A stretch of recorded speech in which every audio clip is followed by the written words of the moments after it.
hasiko gara.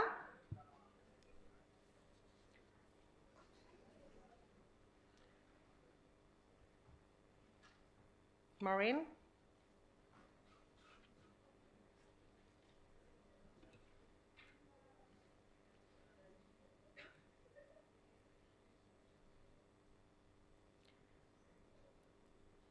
Maureen, are you listening to us?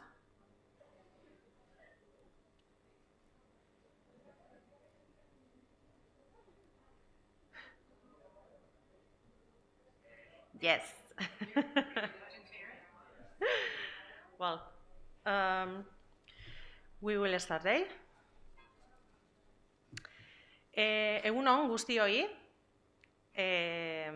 ongi etorri Berrikuntza Kongresu ontara, Kongresuaren bigarren egunera jardunaldira.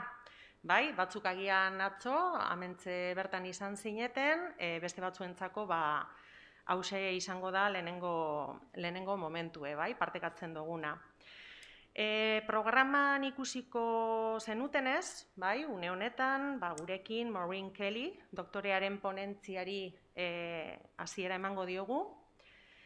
Maureen Nui Galway Universitytik dator. Bera medikuntza orokorreko irakaslea da, unibertsitate honetan, eta medikuntza fakultatean, hain zuzen ere. 20 urte baino gehiagoko esperientzia du, hezitzaile kliniko gisa, gradu aurreko, gradu ondoko eta fakultatearen garapeneko mailan. Maureen konpromiso zibikoko dekanordea eta medikuntzan, medikuntza erizaintza eta osasun zientzia fakultatean, bai? Dau, kargu horrekaz. Eta aurretik komunitatea ezagutzeko ekimenean fakultateko ordezkaria izan dabe, bai.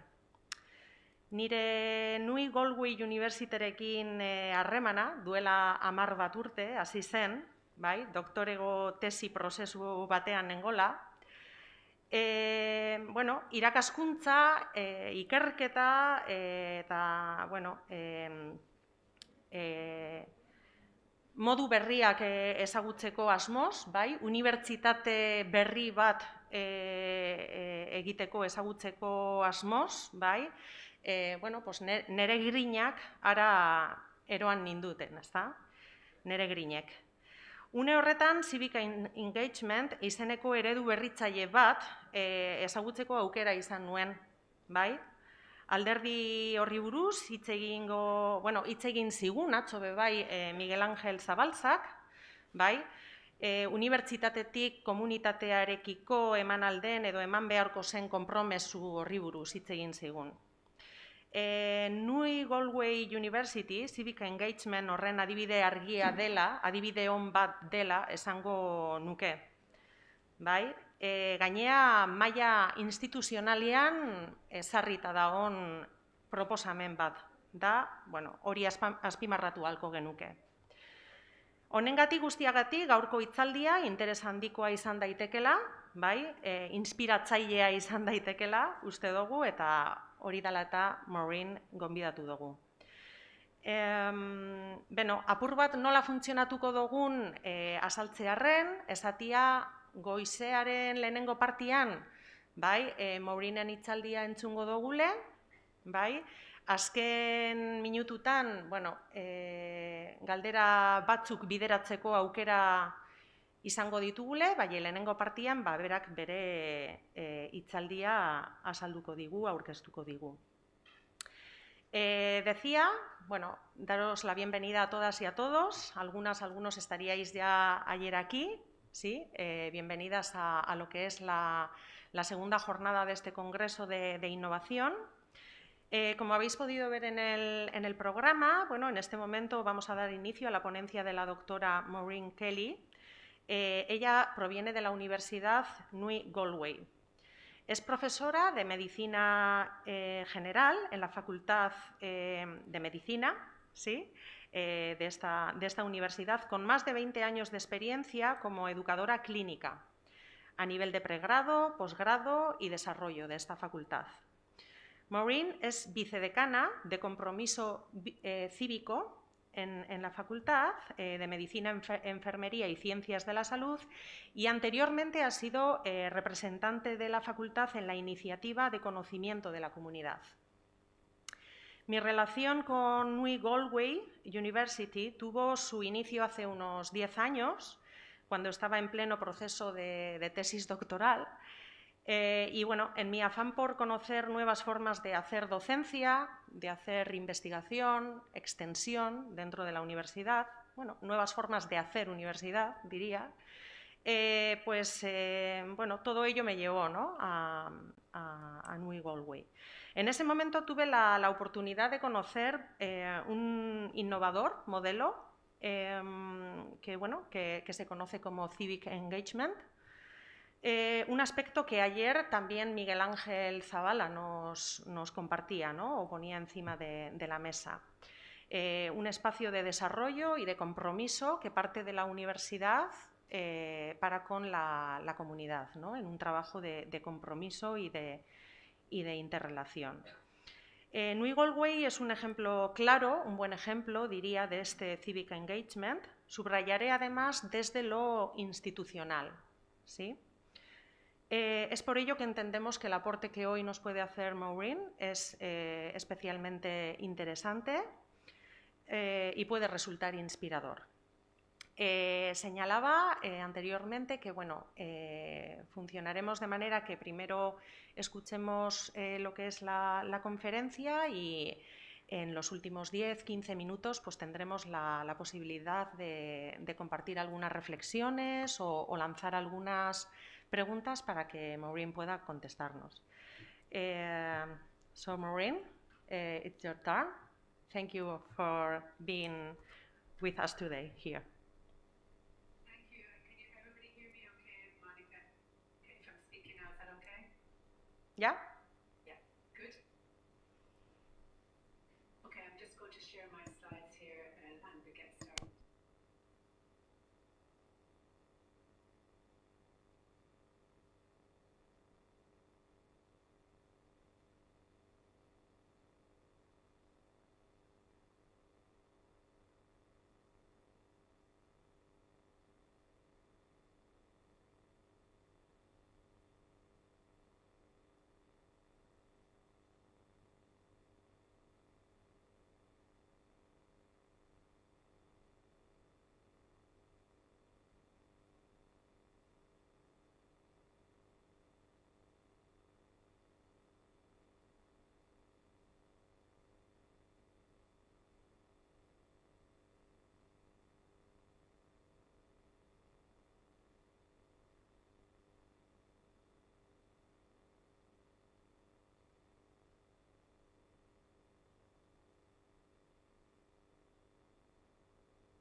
our group discussion. So this is very much an experiential sharing of our journey. It's not meant to be an expert talk. I'd be really interested in the conversation that we will have afterwards. So a little about NUI Galway. NUI Galway is an old university by Irish standards anyway. It's 175 years, more than 175 years old. We have 19,000 students enrolled annually. About 4,000 of those would be international. And we would have students from over 110 different countries. So really quite a multicultural campus. We have over 2,500 staff members and 110,000 alumni worldwide. So that's just a little bit about where we are. This then is our College of Medicine, Nursing and Health Sciences. So within our university structure, we would have 4 separate colleges. Medicine has an undergraduate medical program, we have nursing programs, we have podiatry, speech and language therapy, occupational therapy, all of the kind of health sciences. We have approximately 3,000 students in this college, and that's where I work, in the Department of Family Practice. So just then the context of civic engagement, this gentleman on the right of this picture here is our President of Ireland, Dr. Michael D. Higgins, and he was a past member of staff at our university. For many, many years he lectured law in our university, and he feels very strongly about the social responsibility of higher educational institutions to contribute to society. So I'll quote him when he says, "With the privilege to pursue knowledge comes a civic responsibility to engage and put that knowledge to work in the service of humanity." And I think that that phrase really does capture the essence of civic engagement. But if we want to look at a definition, this is the definition of civic engagement that we use in Ireland, and the key words are highlighted in red. So it's a mutually beneficial, knowledge-based collaboration between the higher education institution and the wider community through community campus partnerships, including the activities of community-based learning, community-engaged research, volunteering, community economic regeneration, capacity building, and access widening participation. And really, I think NUI Galway has very much tried to have our broad civic engagement address many, if not all, of those subdivisions of it that are there. So it has really got a very broad remit across our society. And talking about at an institutional level, I think this is really important. Civic engagement is part of the fabric of our university strategy. We have a new values-based strategy, Vision 2020. It's available at that link on the bottom of the slides there.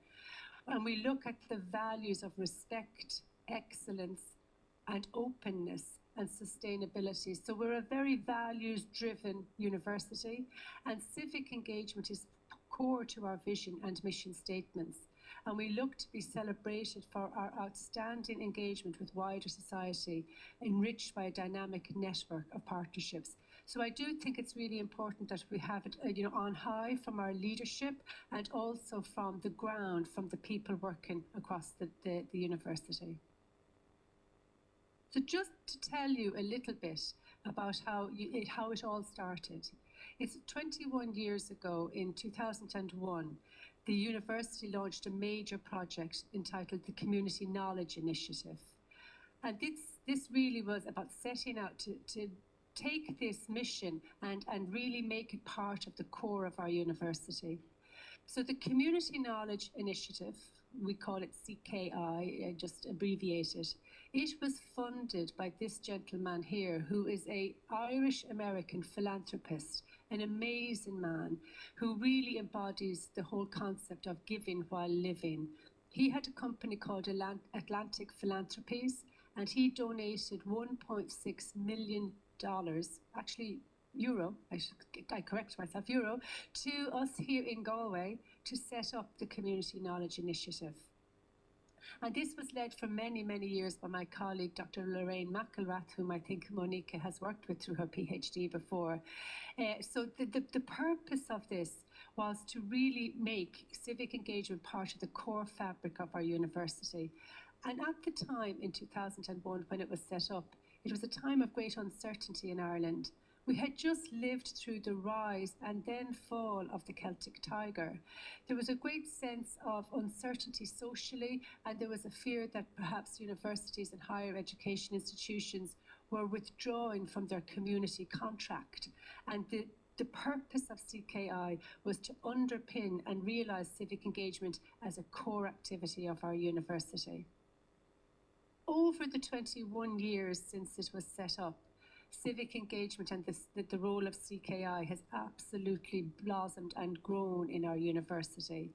It has so many examples of how it has infiltrated into the main fabric of our university.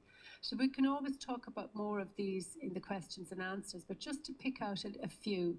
On the bottom of the picture there, you'll see students in the middle with a big banner, Alive.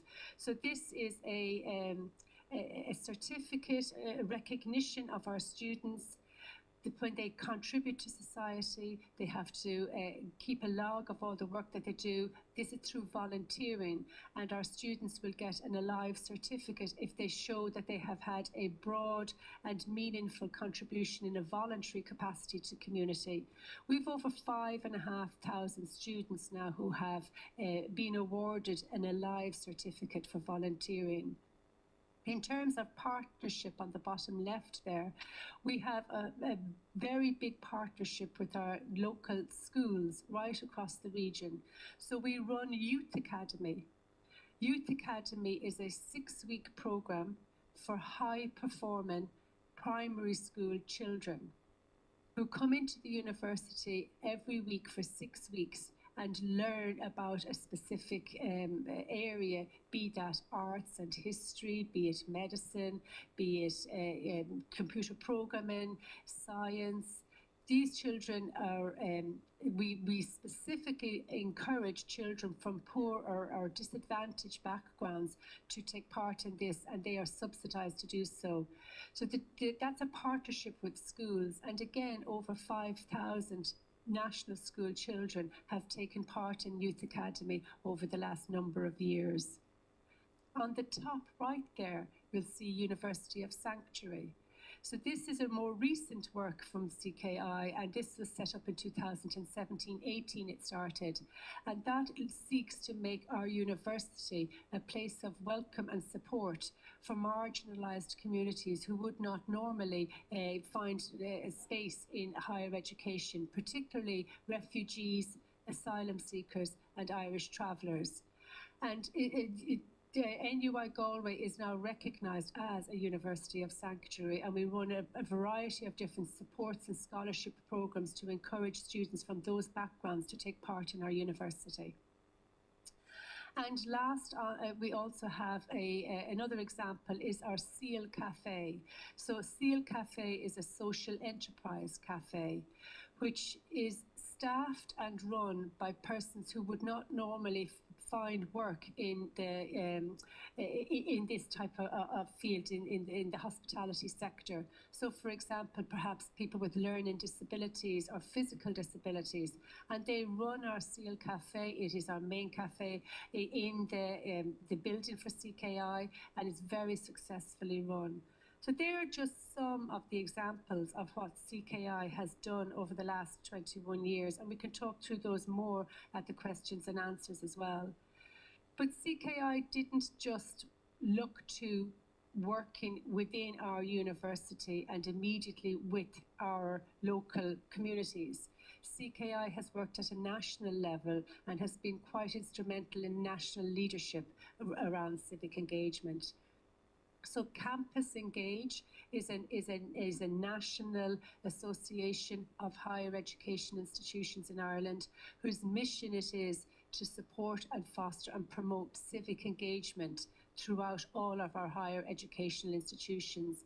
And Galway CKI was instrumental in setting up this Campus Engage. The definition of civic engagement that you saw at the beginning was actually quite a piece of work to bring people together to come up with that definition. And out of that grew what we call the Charter for Civic Engagement. The Charter for Civic Engagement was a commitment by higher education institutions to sign up to driving civic engagement as part of the purpose of our institutions. So it was a charter that was signed in 2014, and NUI Galway was one of the key signatories, but so were 14 other higher education institutions throughout the country. And there were 10 different commitments that the signatories of that charter undertook. And they were about promoting civic and community engagement in the mission and vision statements of those institutions, that they would promote it through community-based learning, that they would promote it through education and research, public scholarship, and also widening access, widening participation in our higher education institutions from persons who would not normally feel that third level education is within their grasp. So this was really, really important. CKI in Galway has also had a role advising our government on national policy through the National Strategy for Higher Education. And also the Carnegie community in the United States is a very well respected and renowned institution that supports civic engagement. And CKI here in Galway were part of the first assessment of a pilot of that structure outside of North America. So that's just some examples of how we have contributed or worked at a national level to try to embed civic engagement throughout all higher education institutions. Okay, so the next part of my talk now is just going to look more at what about civic engagement in the health professions? Because you know from the outset of this talk that that is my background. Within our university, I've spoken to you about our college. So why would we look at or think about civic engagement within the health professions? Well, all health professions work with patients. And this quote from the WHO, I think nicely embodies our responsibility in this area. So I just read this quote to you. All health professions educations have the obligation to direct their education, their research and service activities towards addressing the priority health concerns of the community, the region and the nation that they have the mandate to serve. And that is very true, and that's what we sign up to as colleges of health professions education. So I think within the field then of healthcare, civic engagement is fundamentally aligned with working with our patients and with the communities in which they live to promote and improve health status. It involves community-based research, which is involved in our patients in our research, involving our patients in our teaching and learning activities. We have in-reach and outreach activities with local schools, community groups, volunteering, building capacity and broadening access to our health professions. So when you think about the principles of civic engagement, the reciprocity, the mutual respect, sharing and exchanging expertise, all of these align really closely with our producing socially accountable health professionals who will work with in partnership then with patients and the communities that they serve. And that really is what we need to make sure we keep central to our vision as in terms of educating health professionals. So what happened was very novel really, in that the executive dean of our college, and he's in the back row there of this photograph with the maroon tie, he spoke to Lorraine McElrath in the white dress in front. She was the leader of, and has been up until very recently, the director of Community Knowledge Initiative. And he spoke about what can we do within our college? How can we embed civic engagement across our college? So the first thing we did was we set up this civic engagement committee. And we also created a role of Vice Dean of Civic Engagement, and that's me on the left there. And this is at the very, very beginning when we just started. So we thought that what we would do is we would see if we could work with our stakeholder groups to see where civic engagement sat within our health professions. So this first committee had members from each of the different schools, but most importantly had members of the public. Not in this photograph, because I think he actually may have taken the photograph, was the school principal that you saw in my very first photograph from the little school in Furbo, who was one of the main public representatives on our first civic engagement committee. His name is Sean Bannock. But unfortunately he's not in that actual photograph.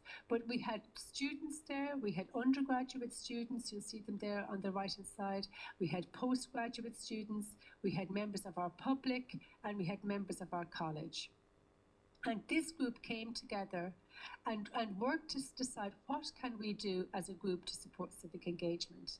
So we met every month. We tried to make sure that we modelled how we would feel civic engagement should be as well. So we used participatory action methodology to devise both our terms of reference and our work packages going forward. So these were the terms of reference that we came up with. That we would champion, communicate and collaborate on civic engagement.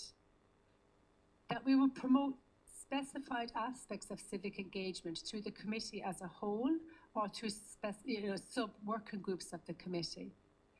That we need to gather data on civic engagement activities and report them annually, and that we needed to be a contact point and a conduit between the community knowledge initiative that I spoke about earlier, the broad university structure, and our college, and to liaise over and back with different committees and working groups and the public about this. So we set those as our terms of reference, and then we used what we called a flexible brainstorming technique, which is a very participative methodology from qualitative research to kind of garner the views of a group and to bring them together. And with those methodologies, what we decided to do was give ourselves a number of work packages and things to work on over the next few months. Our first challenge that we decided, even as a group of people who had a self-professed interest in civic engagement, was that we really didn't share the same language. We found that we didn't really have a shared understanding of exactly what civic engagement was. When I talked to you earlier about the role of civic engagement in the health professions, that's where we came to, but when we decided to set up ourselves as a committee at the very outset, we weren't having a shared language, we didn't have a shared understanding. Who is community? What is the difference between civic engagement and community engagement? If I am teaching nurses or doctors in the community, in a health centre, in the community, am I community engaged? These were the questions that we battled with. So we set ourselves 3 work packages. Could we define what civic engagement was, or what stakeholders' understanding of a definition of civic engagement was? What were the barriers to civic engagement? What would be enablers of civic engagement? Did we even know what civic engagement activities were currently underway within our own college? And how could we highlight and communicate this with others, with ourselves, with the public, with our patients? So these were the work packages that we set ourselves as a committee. So over the next number of slides now, what I'd like to do with you is to share with you some of the results of these 3 work packages, and then we will see where we can go into the future. So our first piece of work is the stakeholder research. So what did the stakeholders think was civic engagement? So the stakeholders that we looked at were students, staff, and members of the public. And this is a piece of work which has not yet been published, but it is just about to be submitted to a journal. So this is I will be able to give you a view of what our results are.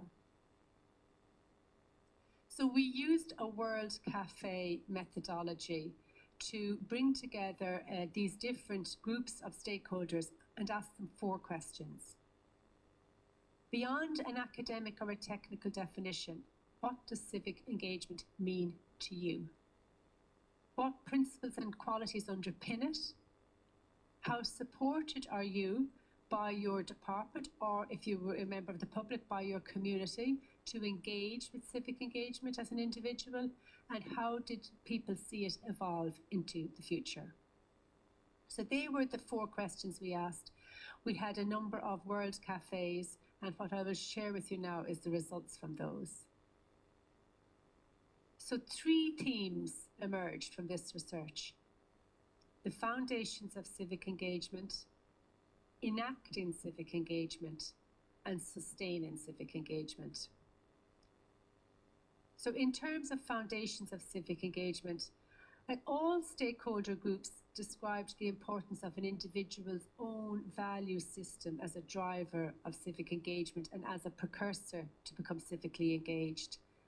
I think a lot of this work in civic engagement is really underpinned by the value system, often of the individual first and then the wider group.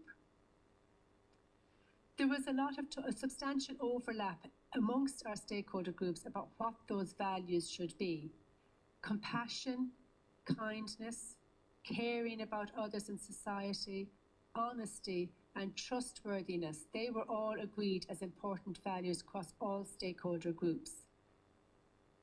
Reciprocity was identified as a very key principle of civic engagement. When I heard about civic engagement, I think it's a win-win situation. You give something to the community and the community gives you something back. And this was very strongly felt really across all the stakeholder groups. Another value that was really highly held up was respect. Respect for each other, respect in each other's opinion. Respect for each other is the most important thing in my civic engagement. Apologies, sorry, my slide has just frozen here. I think I'm okay again. And to be of service, and I think this is really, really key, especially in health professions. Our job is ultimately to work with patients across all the health professions. So our job is to serve communities, and the role of civic engagement in education can be to train and to teach and to highlight our students that the first job of a health profession is to serve the community in the first place. So to be of service came across very strongly. Moving then to enacting civic engagement. This is where we saw that there was quite a lot of discrepancy among the different stakeholder groups. What I meant by civic engagement was completely different to what everybody else was thinking. And this came across in all of the World Cafes. And this centered around who is community. We had students talking about online communities. We had the member of the public saying, sure, that's not community. Community is the people near where I live. So who was community? And the other thing where there was divergence of views was just because something, an activity, is located geographically in community, does that mean it's community engaged? For some people, as long as it happened in the community, you could call it civic engagement. But for others, it had to be really about working with community. So there was a difference of opinion here. But through the process of the World Cafes, the stakeholders came together with this agreement that you cannot define community. You can't put it in a box, because for every person, the concept of community will be different. So we have to allow for this variety of interpretation as to what community is within our definitions or our understanding of civic engagement. The other thing that came across strongly here in enacting civic engagement was where does your work happen, or how can it happen? What are your pathways into civic engagement? There was certain agreement across the stakeholder groups that sometimes it's very vague, and sometimes it occurs by chance. And they felt that the signposting of how to get into civic engagement wasn't that obvious. Now, this was really important to us because we would have felt through CKI that it was obvious at an institutional level that Galway was very supportive of civic engagement. But what our stakeholder groups in our college were telling us was they didn't see it. that they didn't see the ways into civic engagement. And even looking at the photograph I showed you at the beginning of the talk, it was a chance conversation with a local activist in terms of the school principal that started my journey with civic engagement. And that is what we were hearing from our stakeholders. They may have roots in through these different routes that I've shown here, societies, or through the curriculum, or volunteering, or through schools, churches and fairs, but a lot of the work of finding a way into civic engagement depended on the individual.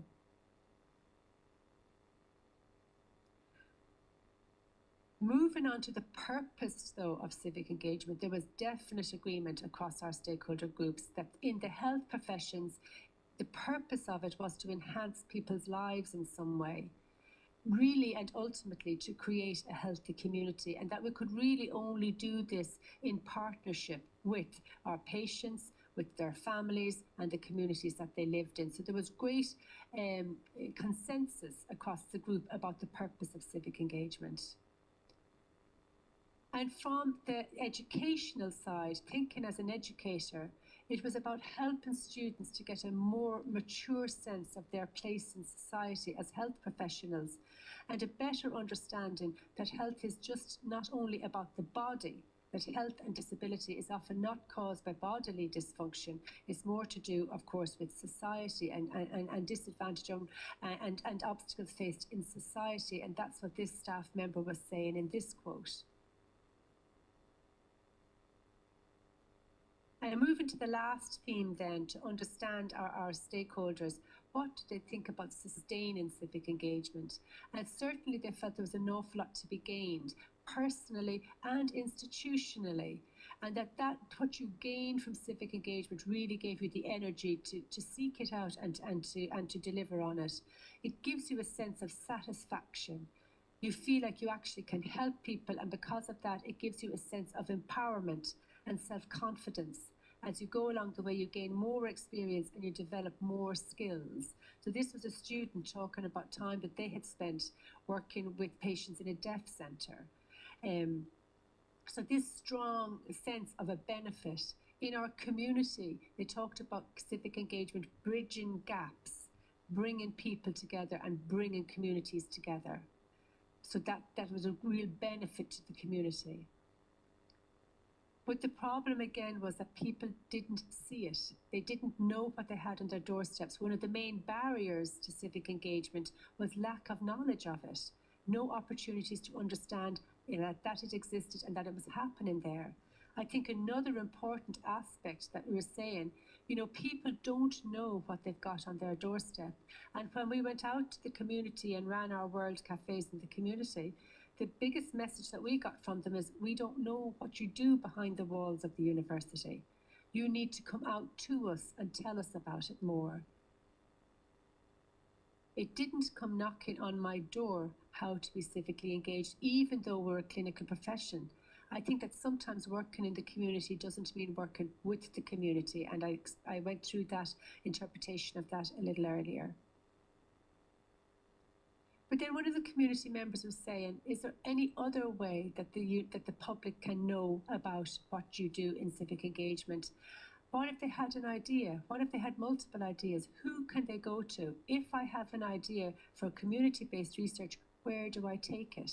Where is the institutional pathway that guides me as a member of the public to become engaged with you?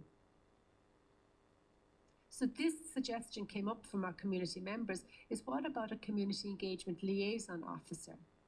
What about having a portal, some person, a named individual member of staff who could liaise directly with community about civic engagement, and who would be able to field ideas, connect that person with the member of staff that would be working in that field, and who could also manage expectations, because obviously it's not possible to deliver on everything. So just to summarize that there was a diversity of interpretations about what civic engagement was, in terms of, could you define it and say it's only this narrow thing? No, you couldn't, but there was a strong consensus about the values and the principles there was a strong consensus that the purpose of it was a positive change and enhancing lives, and also, though, that it required formal support and enhanced visibility. I think that that would be very, very strong message that came through from that work package.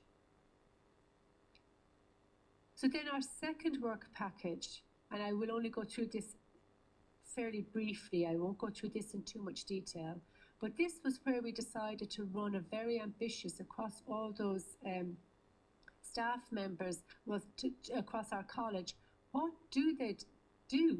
What were they actually doing in terms of civic engagement? Could we survey our staff and find out what people were actually doing? So I mentioned the Carnegie Foundation earlier. The Carnegie Foundation, and you may well be very familiar with it, it is a classification from a North American established university that looks very strongly at the civic missions of higher education institutions. Their classification is designed for North America. We were involved in a pilot project of one of the first countries to take it outside of North America and to see if it could be used as a way of auditing and collating the work that goes on in civic engagement in higher institutions. So we took what is called the partnership grid.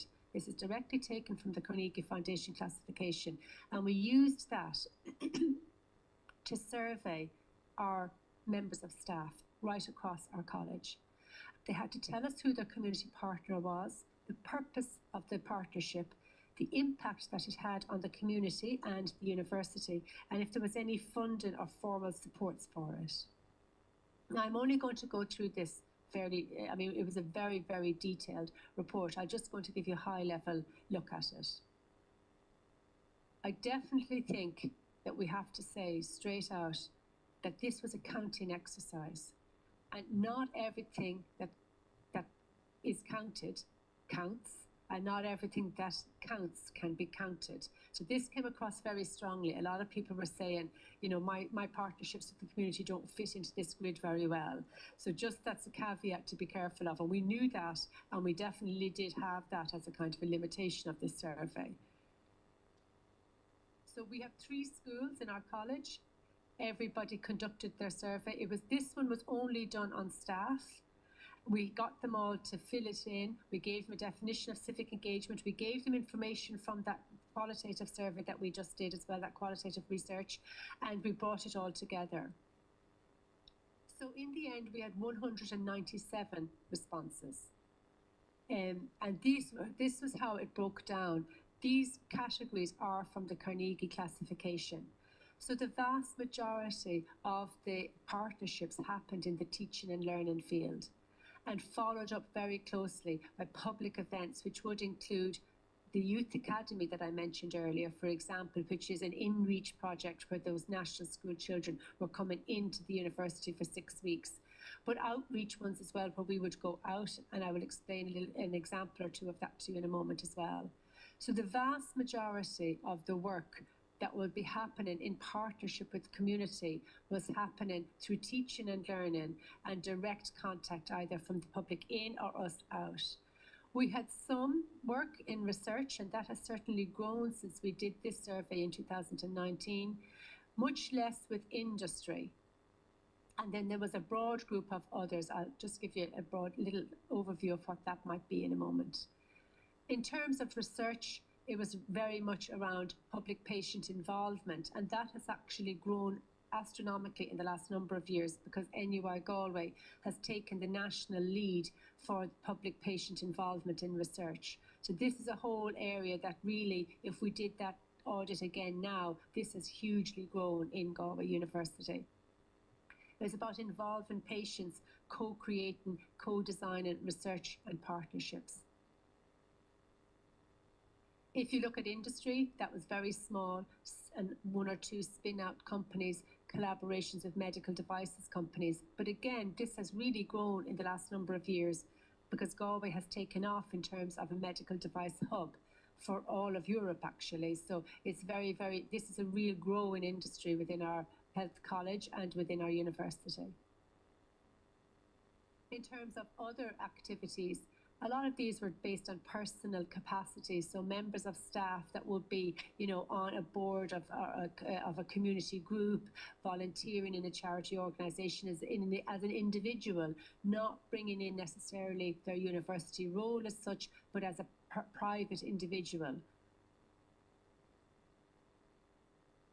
I think maybe I'm just conscious of time, Monica, and I wonder if you could just give me an indication of how much time I have left.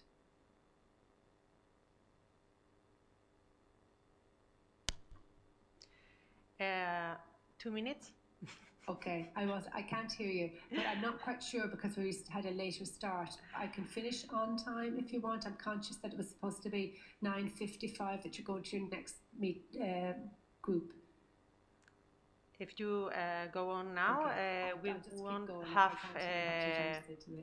we won't have any minutes for asking something for you. Yeah. Do you want to say it? Okay. Puedes ir finalizando, por favor. 70% of our activities then happened in the teaching and learning, outreach and in-reach activities. So this is what they look like. Much of it was undergraduate education and postgraduate education. Public outreach and in-reach, they're really the big areas of this. And I'll give you some examples now as well of that. So this is to show you what happened to that little tiny me going to the local school and teaching CPR to 5 children at the request of the principal. That became a special study module with service learning for our medical students. So every year, medical students, a group of between 6 and 10 medical students, were developing teaching modules in CPR. Actually, they were developing them in the Irish language too, which is our native language. And they were travelling around a number of schools in West Connemara annually, teaching CPR to school children and teaching approximately 60 school children at a time. So it was really, really wonderful. That has been running ever since then. So it's been running for like 17 years now. The only thing that stopped this was COVID, actually. So we had to put a pause on it for COVID, but looking forward to starting that up again. This is another example, and this one is by our occupational therapy students, where they were working during COVID, during lockdown. They worked with a variety of community groups to identify what could they have as something for people to do in their homes during lockdown, particularly disadvantaged groups, for example, refugees or asylum seekers, elderly people living in their homes that had nowhere, no garden or nothing that they could walk in. So the occupational therapy students created 100 boxes of activities and delivered them to the houses of these people as part of a service learning project during COVID in occupational therapy. I've already mentioned about PPI, patient involvement in research. That is, Ireland now has a PPI Ignite programme for all of the higher education institutions, and Galway has taken the lead of that nationally, involving patients in deciding what health topics are relevant to be researched in their community. This is an example from speech and language therapy, where it's another service learning module where patients who have suffered from a stroke and have a speech impediment afterwards need help to develop conversation. And these patients are actually teaching speech and language therapy students about the challenges of communicating after having a stroke. And in terms of special access pathways, this is just another huge piece of work that's been going on across our college, which is about breaking down the entry routes for people from disadvantaged backgrounds. This young lady here was our first graduate from this programme, and she entered medicine through a widened participation route, Dr. Lorraine Costello-Darcy. I think I can just leave that slide. So just to bring me to the end then, in reflections and looking to the future. Across our university and across our college, civic engagement is about bringing university and community together, working on topics of mutual interest and benefit, based on respect and sharing expertise, So in our health professions, it aims to improve community health status, equity and literacy. And we have examples that we've tried to embed through teaching and learning, research, volunteering, widened participation in education and social inclusion. We feel that there's a very strong commitment to civic engagement across our college staff, our students and our public. But we need to embed civic engagement more. It definitely always needs institutional leadership, dedicated support though and recognition and resourcing, and very clear lines of communication. And the pathway into civic engagement has to be visible to our members of the public and our members of staff. So just to leave you with a few current things that we're trying to do, just to answer those things. To make it more visible, we have set up a gold medal for student community engagement, and this is at graduation ceremony where the students would get gold medals for like academic achievement. We now have introduced a gold medal for student community engagement. We have introduced a Vice Dean Award for staff members for community engagement, and again these are very publicly displayed. There's a public ceremony around them, and the person who gets the award, their work is showcased, so there's a lot of role modelling. And we're also working on developing a civic engagement website so that members of the public can do that liaison in with us in our college. That's taken quite a bit of work at the moment. So I would like to acknowledge my colleagues, Professor Lorraine McElrath, who ran CKI. She's only just recently moved to another university, and my colleagues on the committee. I have to admit that I have just stepped down as Vice Dean. I've had my term, I've done my 5 years, and I just stepped down there at the beginning of January. So Monica, lucky that you got me before I had stepped down, or I would have to have turned down this lovely invitation to talk to you.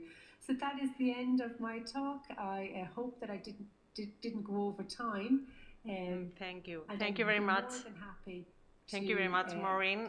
We must stop here, yeah, because afterwards we'll have another time for a dialogue space here. So we must stop. Maybe one question.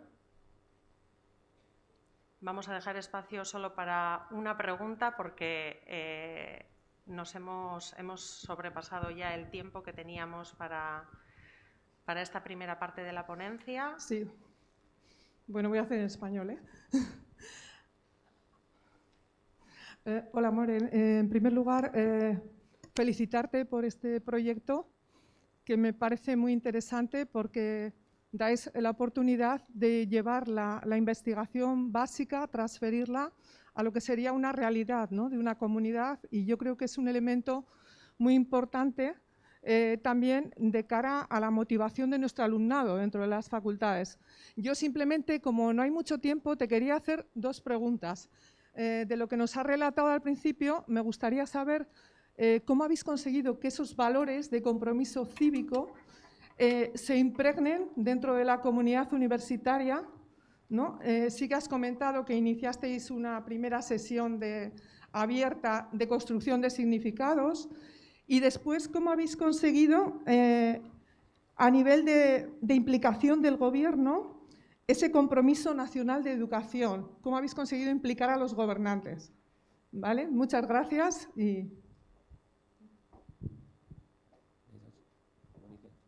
So the question is about... So I think, being honest, we were lucky in Galway in that our president bought into it. And when they had that charter, that national charter, the Campus Engage Charter, I think it was really done on a personal level. So our president spoke personally to other presidents, and it gathered momentum, and they went public with it. There was a big photo opportunity. It was on the media.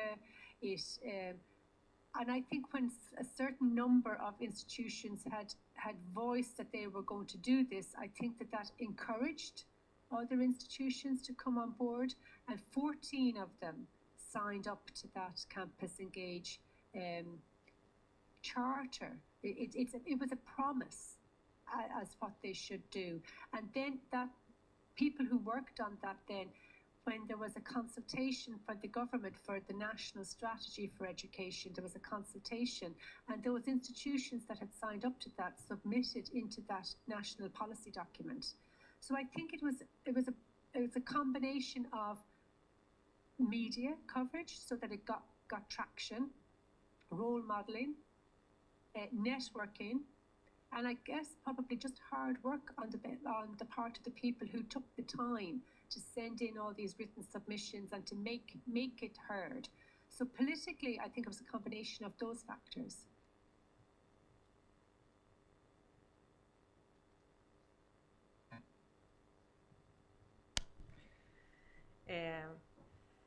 Pues damos por finalizada la conferencia. Thank you very much, Maureen. ¿Ya? En este momento damos paso a las siguientes compañeras. Ha sido un placer compartir este momento contigo. Es una pena que no haya podido quedar más tiempo para las preguntas. ¿Sí? Yo creo que un fuerte aplauso para ella.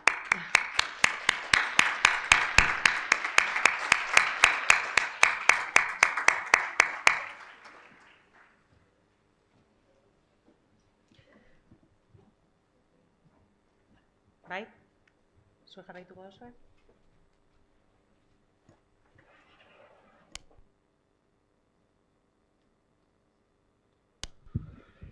Kaixo, mila esker, Monike, hau posible izategatik, eta jarraitzen dugu. Bueno, bakarrik esatea hori, guztia EHU dagoen, YouTube, fakultateko YouTubeko kanalean dago, bai zuzenean eta bai gordeta daude txoko, gaur eta biharko ponentziak. Orduan, norbaitek nahi badu, ezin izan bada egon, hor dago. Eta, pesatuz baldin badago, behinat. Bai, bilatzen ari gara, a ber.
Kaixo, entzuten da?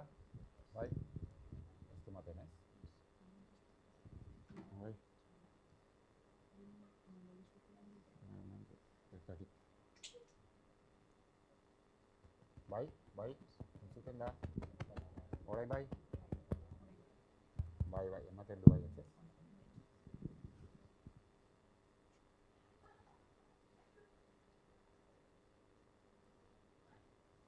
Bai, egunon, hasiko gara.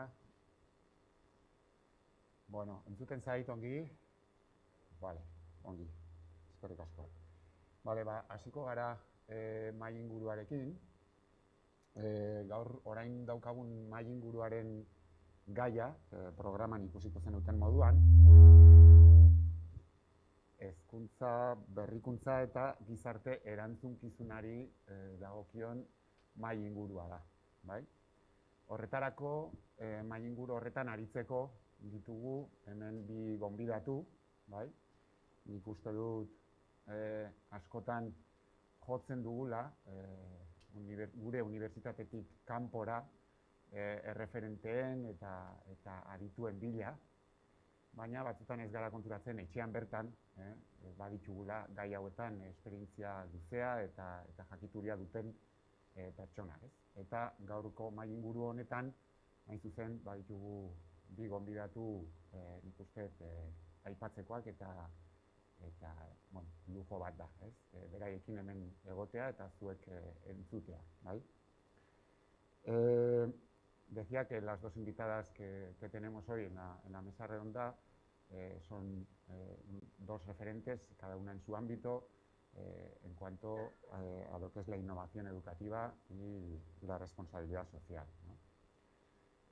Por una parte tenemos con nosotros a Estíbaliz Sáenz de Cámara, ¿sí? Pues los voy a presentar primero, ¿eh? Tenemos a Estíbaliz Sáenz de Cámara, a mi derecha. Estíbaliz es doctora en Ingeniería Ambiental, es profesora de Tecnología... Uy va. Barkatu, ¿eh?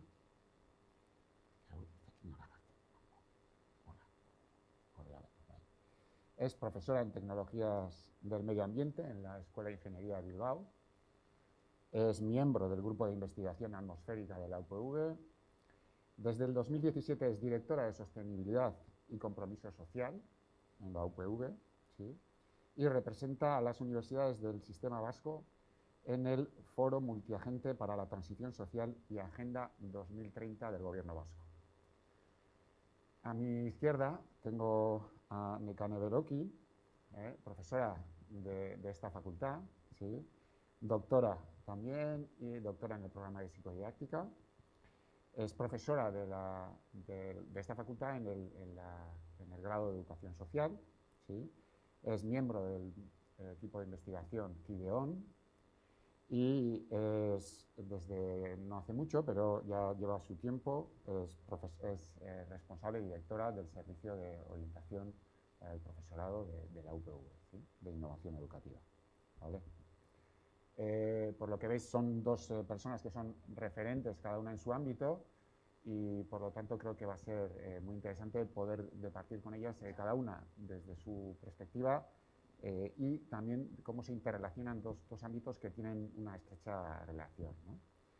Nik sarrera gisa eta kokatze aldera bi esparruak ideia pare bat bai jarri nahiko nituzke mahai gainean, eta gero beraiei utziko diet hitz egiten, zen ikusten beraiek direla hemen intereseko gauzak esango dizkigutenak, ez? Bueno, nik azpimarratu nahiko nuke badirela bi arlo oso harreman estua dutenak, bai?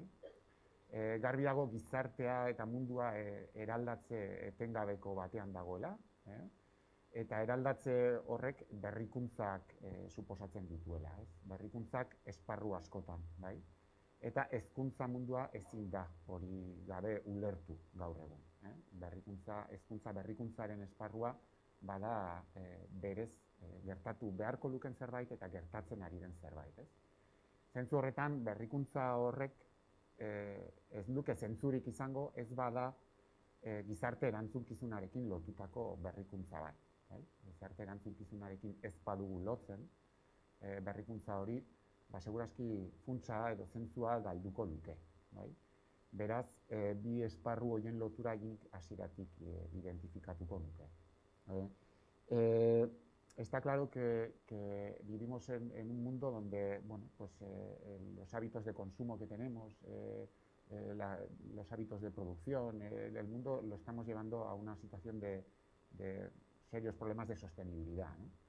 Y que, por tanto, nos están llevando a repensarnos, de alguna manera, nuestros hábitos, tanto de consumo como de producción, y en ese sentido tenemos todos, de alguna manera, una responsabilidad social con respecto al mundo en el que vivimos y, por tanto, ahí va, se ha hecho la luz. Igual era por sostenibilidad, ¿no? Que no estaba encendido. Vale.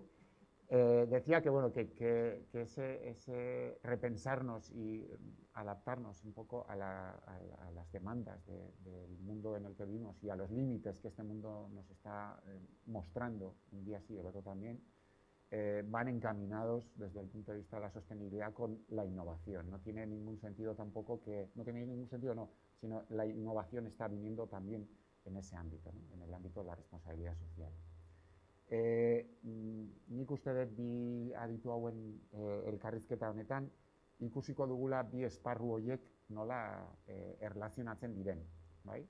Nik uste dut berez erlazionatzen direla, baina EHU barruan erakutsiko diguten nola erlazionatzen diren eta nola garatzen diren proiektuak, ekimenak eta bueno, ibilbidea bi arlo hauen elkarlanaren bitartez, ez? Orduan, nik uste mahaingurua interesante izango dela, danon atseginez entzungo duzuela, eta hasiko gara pixkat beraiei hitza emanez, bale? Ondo iruditzen bazaizue. Orduan, nik botako dizkitzuet galdera batzuk, ondo iruditzen bazaizue, eta zuek erantzun lasai, bale? Nik lehenengo galdera egingo nizuetena da, bueno, EHU-ren UPV-ren marko orokorra zein den azalduko bazen egute bi esparru horretan, bai? Edo zunetan azten bazarazu, bai? Ez dakit, akoplatzen den, ez? Ez. Bueno, eskerrik asko, baina eta aurkezpenagatik, eta bueno, guztiei hemen egoteagatik, eta online jarraitzen ari zeraten hori ere.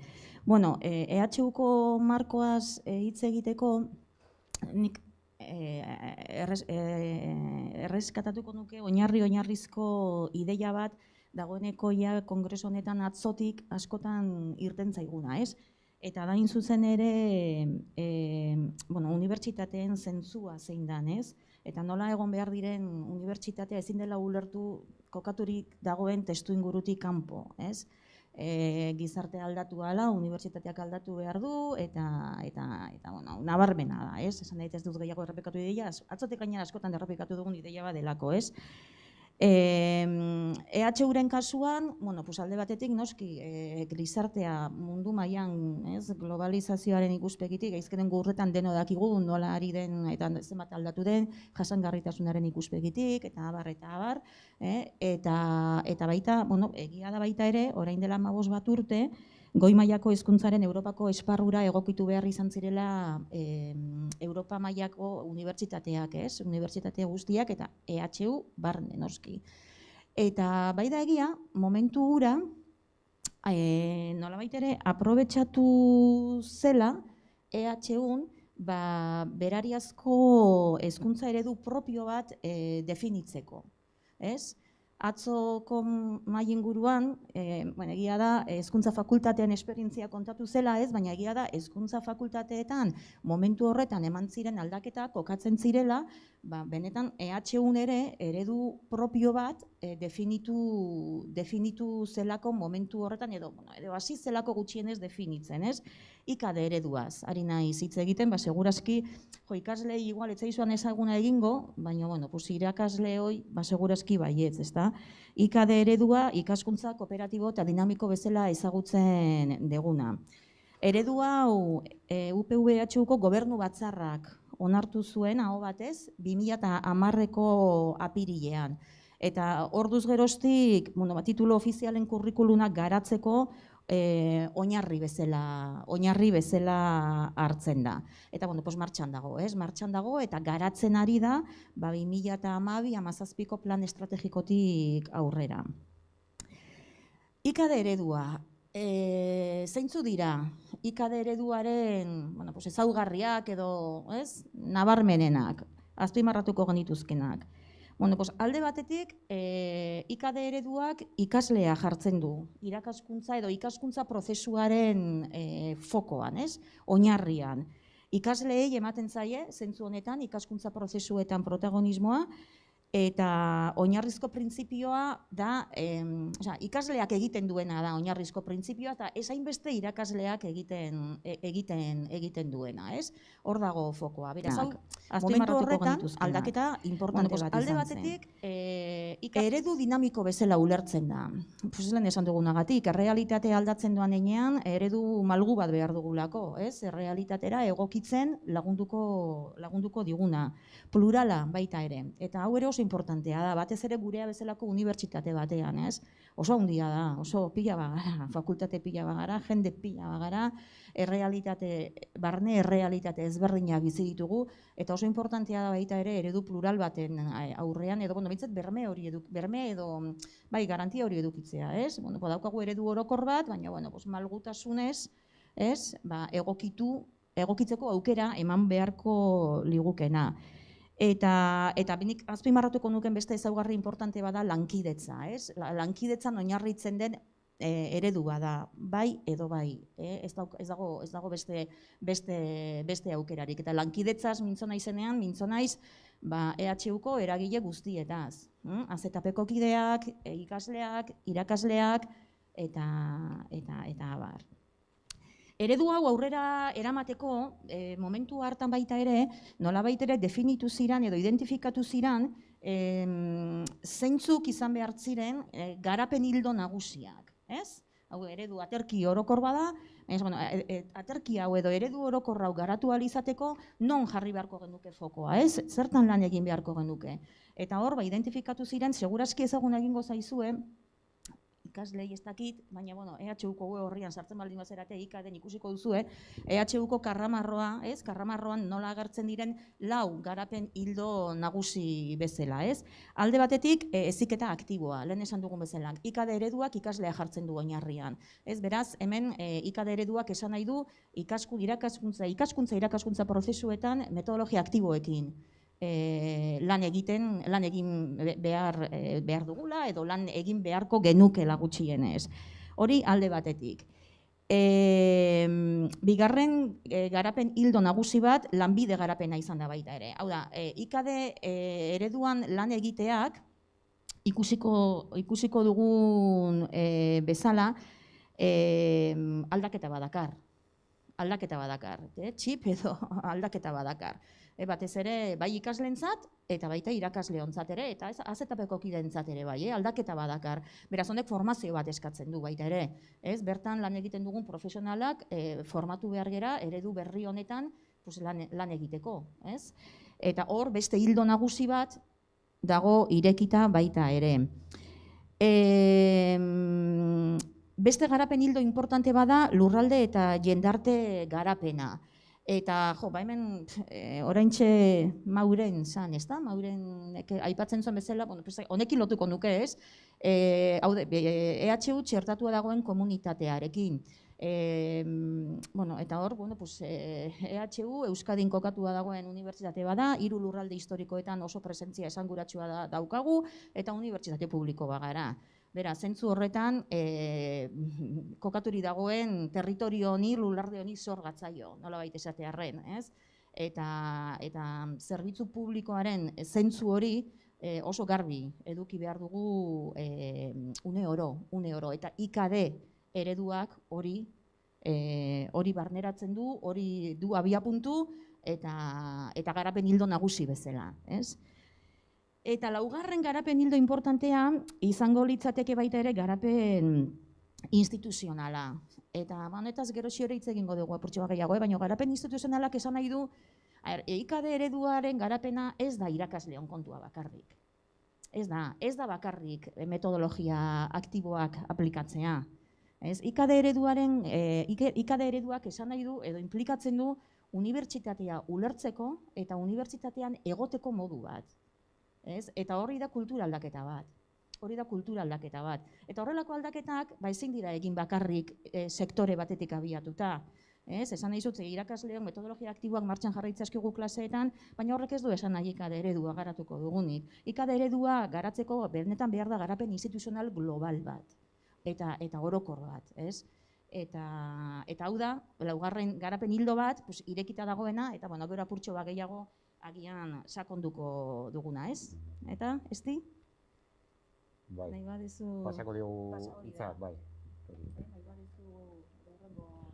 Bai, hori da, bueno, nik uste nekanek ja azaldu digu pixka bat zertan datzan ikade eredua eta pasako digu hitza Estibariti, para que nos explique un poco cómo se ha desarrollado más en concreto en los últimos años esta metodología de IKD, ¿no?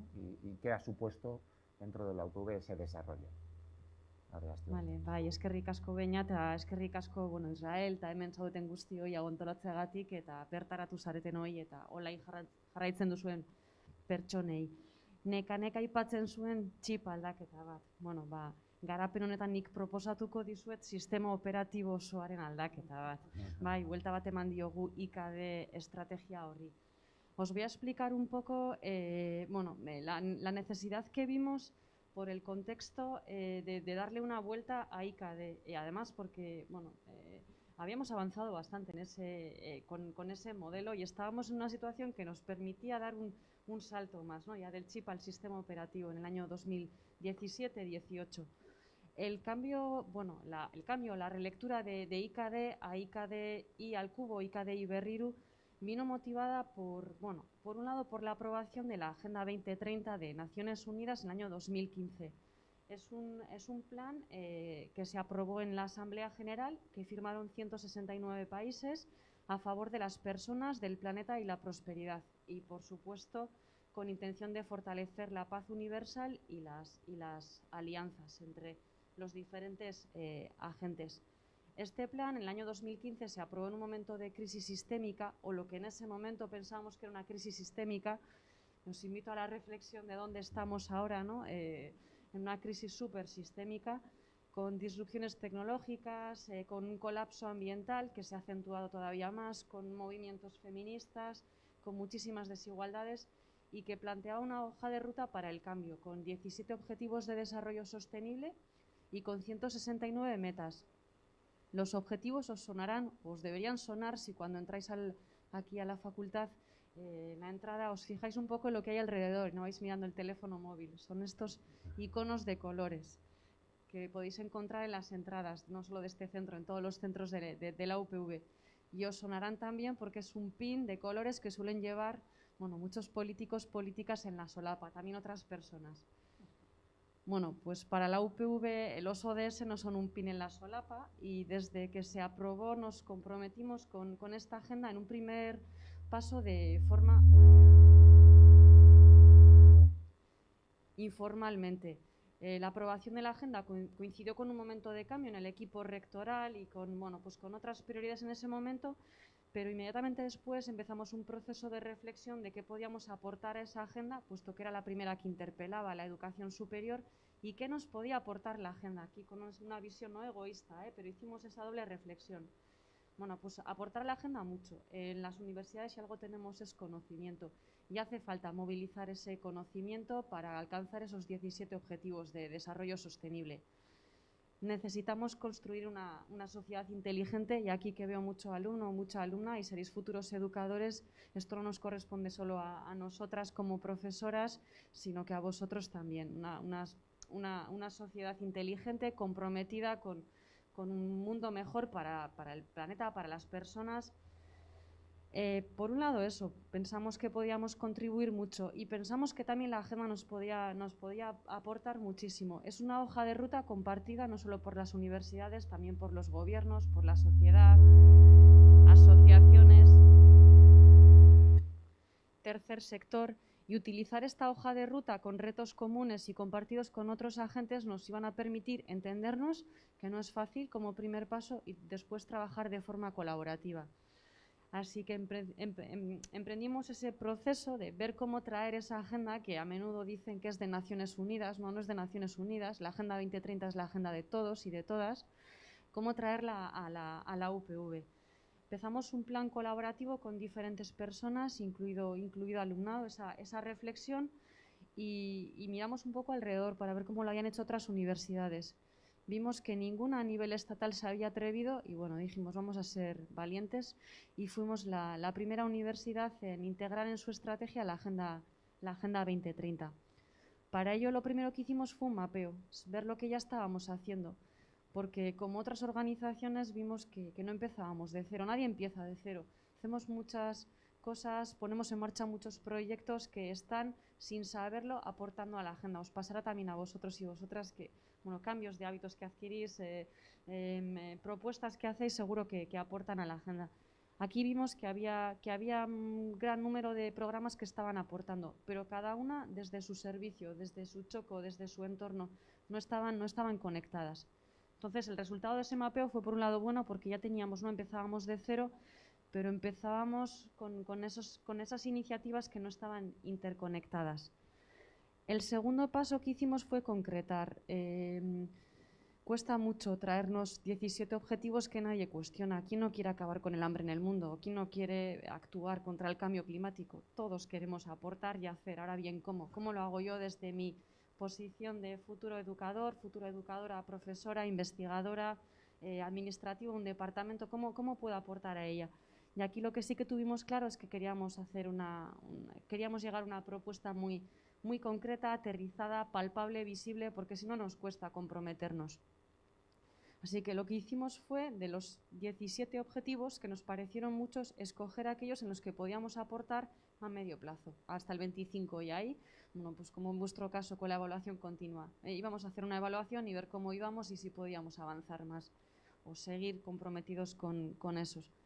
Escogimos 12 objetivos de la agenda y añadimos uno, que es el objetivo, el ODS 17 más 1 o 18, porque es un extra, es un objetivo que no incluyó Naciones Unidas o bueno, todos los agentes que participaron en la construcción de la agenda y que desde la UPV vimos que era fundamental. Es el objetivo que se refiere a la diversidad lingüística y cultural y nos parece fundamental la aportación que se puede hacer desde ese ámbito más en Euskadi, con una lengua propia y con una cultura propia muy comprometida históricamente con la sostenibilidad. Esto es una reivindicación de una de nuestras cátedras, de la Cátedra UNESCO de Patrimonio Lingüístico Mundial, que después han adoptado otras muchas organizaciones. Bueno, pues que sepáis que este 17 más 1 nació en la UPV. El siguiente paso fue el más difícil. Hemos escogido los ODS, sabemos qué programas tenemos que aportan y ahora cómo los interconectamos. Cómo ponemos a trabajar de forma colaborativa colectivos que hasta ahora nunca lo han hecho, como puede ser profesorado, personal investigador, estudiantes, bedeles, personal de mantenimiento, todos tenemos que aportar, pero no estamos acostumbrados a trabajar de forma conjunta. Cómo poner también en torno a la misma mesa personas con sensibilidades muy diferentes. Aquí cada uno tenemos más sensibilidad con un aspecto concreto, pues el medio ambiente, pueden ser los derechos humanos, la cooperación al desarrollo. Y aquí es donde tuvimos, bueno, pues el nudo más importante. Después también de una reflexión profunda vimos que el núcleo en la universidad estaba en el objetivo 4, que se refiere a la educación de calidad. Concretamente dice garantizar una educación inclusiva, equitativa y de calidad y promover oportunidades de aprendizaje durante toda la vida para todos y todas. Y vimos que ahí estaba el núcleo y ahí era donde teníamos que atacar y articular el resto de ODS en torno a este núcleo. Ahí es cuando vimos la necesidad de dar una vuelta al modelo IKD y renombrarlo con IKD y Berriru. Deciros también que en este impasse se aprobó el catálogo de competencias transversales de la UPV, quizá luego Nekane, que lo conoce más y mejor, os presentará qué competencias incluye este catálogo. Y vimos que tanto por el catálogo y por las orientaciones pedagógicas que recomienda la Unión Europea y que por supuesto compartimos, vimos que era necesario incluirles Berriru, que es el efecto multiplicador de Hezkuntza, Ikerketa eta Iraunkortasuna. Las tres empiezan por I en euskera, así que nos vino bien para tener un nombre corto que todos y todas recordemos. Y bueno, consiste en multiplicar el aprendizaje por la investigación y por la sostenibilidad, porque creemos que el resultado de multiplicar estos tres factores nos lleva a un crecimiento exponencial y una mejora de la educación. Este proceso de la Agenda 2030 lo completamos con el establecimiento, diseño de un panel de indicadores, también el primero a nivel estatal y que después se ha utilizado para mapear el avance de los ODS en las universidades del Estado. nos apoyó IOBE, la Sociedad Pública de Gestión Ambiental, y con esto lo que queríamos hacer es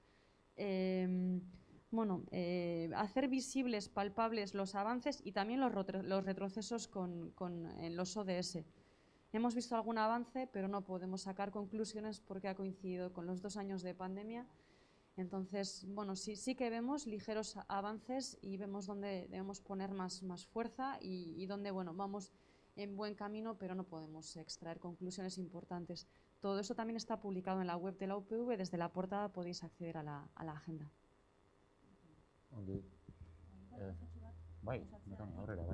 Ez, pixka bat igual, ikusten dezute, ez, karo, eredu dinamikoa dela esan dugunean, eske dinamikoa da. Eta hemen lan handia eginda, zalantzari gabe, bere momentuan iraunkortasunari begirako helburu hauek IKD ereduan txertatzeko. Eta horrekin batera, baita ere, ikuspegi metodologiko batetik, hor ere mugimendu handia dago, ez? Eta nolabait ere hasiera batean IKD eredua martxan jarri zenean, eragin da bezalako programen bidez, batez ere arazoetan, proiektuetan, oinarritutako metodologietan formatu ginean irakasleok, ez? Pixka metodologia aktiboek, ikasleak, lan esan dugun bezala, ez? Ikasleak ikaskuntza prozesuaren erdian jartzeko, eta abar, ez? Eta, azkenengo urte hauetan, bai da egia, aliantza europear batzuetan, Europa mailako ikerketa batzuetan ari gera parte hartzen, EHUn, eta pixka bat berriru estrategiari begira baita ere, ez dira metodologia berriak, baina, mai gainean jarri zaizkigu beste posibilitate batzu, beste posibilitate metodologiko batzuk, ez? Klaseetan, ikasleekin lan egiteko oso interesgarriak izan daitezkenak, ez? Bat da adibidez, challenge-based learning, erronketan oinarritutako metodologia, atzo arratsaldean, Tamik eta Davidek aurkeztu zutena, ez da? Nik ez da gehiago, ez nahi sartuko atzo aurkezpen bat egon zelako metodologien inguruan, baina bai da egia, metodologia honek, nolabait ere, oso ondo erantzuten diola, oin aipatu dugun filosofia honi, ez? Azken baten, ikasleak eta irakasleok jartzen gaituelako benetazko erronka erreal batzuen aurrean. Eta hoiei erantzun beharko genieke, ez? Martxan jartzen dugun ikaskuntza prozesu horrekin. Metodologia kontuetan ere, esan nahi dut, askotan, igual, ni orain nagoen zerbitzutik bildur pixka bat eukitzen dugu, ez? 2 urtetik behin edo beti metodologia berri bat bezala jartzen dugulako bai gainean, ez? Eta askotan irakasle bezala ez duzu, joder, orain zer da, orain honi erantzun behar diogu. Hemen kontua da, ez dago la metodologia on edo txarrik, ikerketan bezala, ikerketan ere metodologia ez dago metodologia on edo txarrik, daukagun aztergaiaren arabera, egokiagoa da metodologia batekin lan egitea edo beste batekin, ez? Ikaskuntza prozesuetan ere berdina gertatzen da, aukera diferentea ditugu, aukera guztia dira balezkoak, segun eta zer gai daukagun eskutartean, segun eta zer helburu lortu nahi ditugun, ez? Eta kasu honetan, challenge-based learning bai da egia, orain arte batez ere EHUn lan egun dugun metodologien oso hildo berean goaz. Ez da zerbait ere bat diferentea, baizik eta da pixka bat, ez dakit nola esan, ez, bueltatxo bat ematea arroskari, ez? Eta esan, begira, orain, garapen iraunkorrerako helburuak mai gainean ditugularik, oso ondo egokitzen den metodologia bat izan daiteke. Eta oin, pixka bat, adibidez, ni orain nagoen zerbitzutik, sa edo elazetik, metodologia horren inguruko formazioak eta bultzatuko ditugu, jendeak ere eskuragarri eduki ditzan. Eta horrekin lotuta, baina labur, ez denez gehiago luzatuko, egia da, izkenengo urteetan baita ere, egondan beste mugimendu importante bat, EHUn izan dela, zeharkako gaitasunen katalogoaren publikazioa. Ez da oso dokumentu ezaguna eta oso lan kolektibo eta kolaboratzaile baten ondorioz sortutakoa da.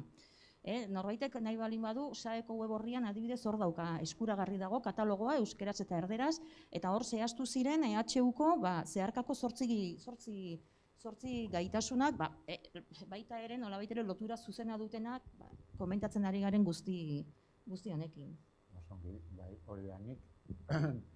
Ikusten dezue, gaiak askorako ematen duela, EHU barruan ibilbidea duten esparrua direla eta bien arteko elkarlanak fruituak ematen dituela, ez?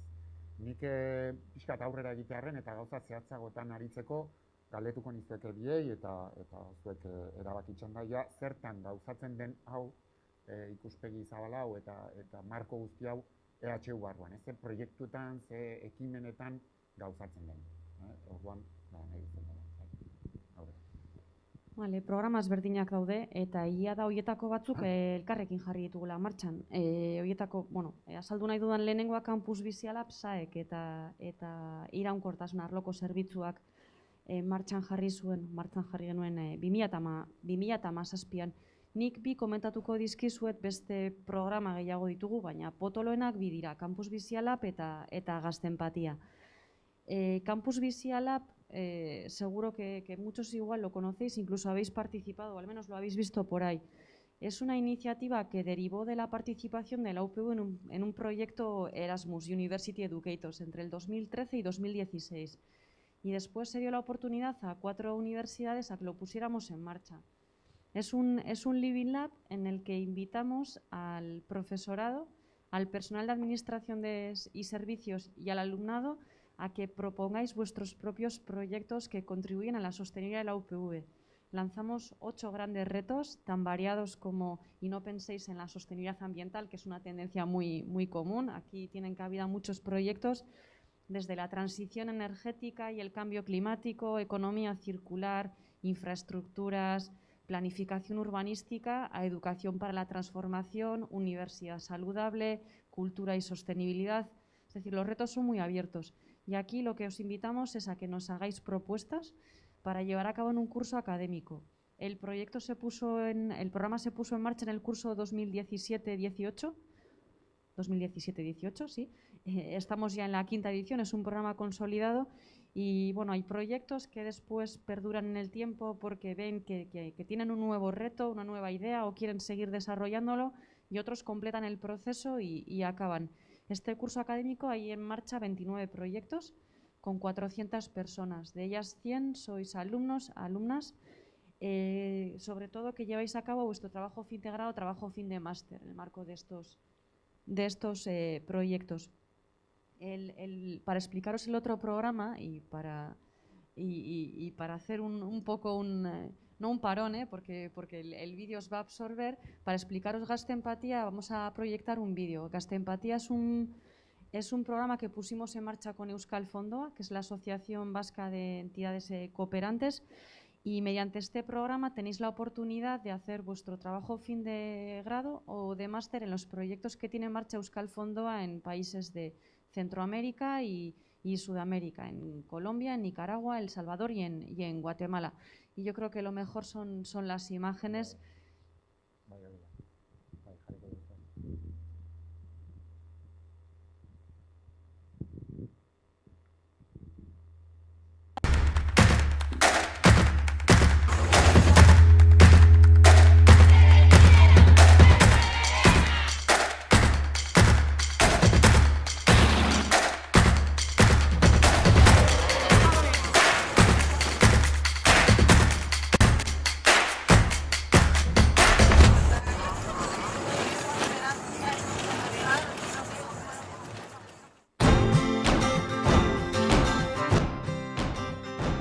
Euskal Fondoa garapenerako lankidetzan diharduen elkarte bada, 114 erakunde osatzen dute, bai tokikoak eta bai lurralde erakundeak.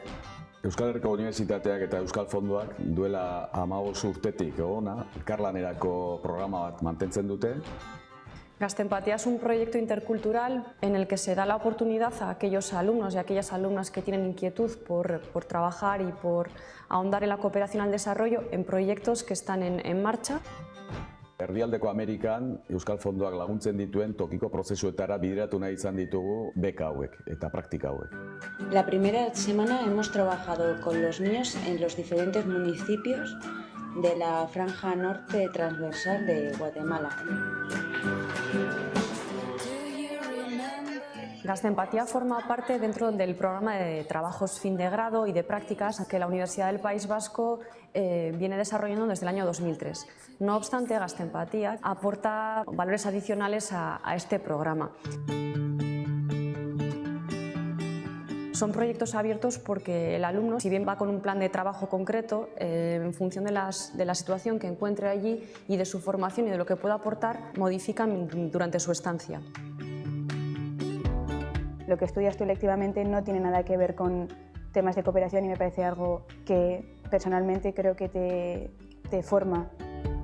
Y a nivel profesional me parece también muy interesante porque se nos plantean cuestiones muy diferentes a las que normalmente en la carrera de arquitectura nos proponen. Son otros dos chicos de sociología y luego creo que es un ingeniero y una arquitecta. Soy el único de comunicación que va en el grupo, entonces voy a encargarme un poco de hablar del trabajo que van a estar haciendo ahí mis compañeros. En este trabajo, en equipos transdisciplinares, los alumnos adquieren competencias transversales que difícilmente se adquieren en el aula. En Gazte-Empatía, a diferencia de los programas de trabajos de fin de grado y de prácticas, el alumno adquiere un compromiso de comunicación. En el que nos aseguramos que el alumnado plasme tanto en redes sociales como que en diferentes vídeos y otras producciones su experiencia de prácticas y trabajos fin de grado en los proyectos de cooperación al desarrollo. Hola, muy buenas tardes. Estamos aquí en el Centro Judicial Isidro Menéndez, en la capital de San Salvador, donde una joven de 19 años acaba de ser procesada a 30 años de cárcel por homicidio agravado. Gero hori dena, bai bere komunitateari, bere unibertsitateari eta euskal gizarteari itzularaztea da Gazte-Empatearen proposamena. Hemos visto, después de estos 2 años de experiencia, que este retorno es muy fructífero, porque el alumno cuando retorna detecta nuevas necesidades que pueden ser la semilla de los proyectos de otros alumnos que pretendan trabajar o participar en Gazte-Empatía el siguiente curso académico. En la primera edición del programa Gazte-Empatía tomaron parte 15 alumnos de la UPV, de los cuales 9 eran hombres y 6 mujeres. En esta segunda edición el número de alumnado ha aumentado significativamente, ya son 28 personas las que han tomado parte, de las cuales más del 70% son mujeres. No podemos olvidar que el alumnado participante en Gazte-Empatía todavía no son profesionales, por lo cual es súper importante el acompañamiento de los tutores y tutoras en todo el proceso. Programari bizitasuna jarraipena emana izan diogu, izan ere prozesu hau guztiz irekia da eta malgua. Eta ikasleak eta irakaslegoa beraiek aidia pixka bat uztartzen zein izan behar diran programaren ardatzak. Lo que planteamos es extender este proyecto a un mayor número de centros, de perfiles de alumnos diferentes, e implicar a un mayor número de profesores y profesoras en Gazte-Empatía, porque consideramos que Gazte-Empatía es una herramienta excelente para la cooperación universitaria al desarrollo. Ganamos en cuanto a formación de nuestro alumnado y gana la contraparte, porque nuestros alumnos colaboran en la búsqueda de soluciones a las necesidades que hay en estos países.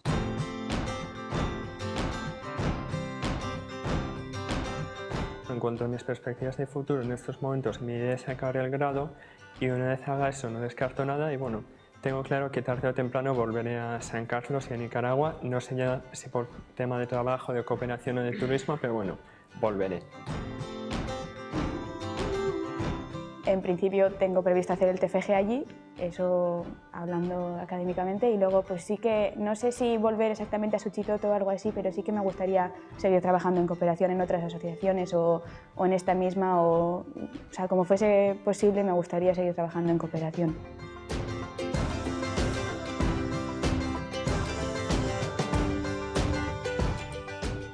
Entonces yo creo que sí que cambia, o sea, yo creo que me he conocido a mí misma y he conocido cosas que no hubiese conocido si no hubiese salido, si no hubiese ido allí.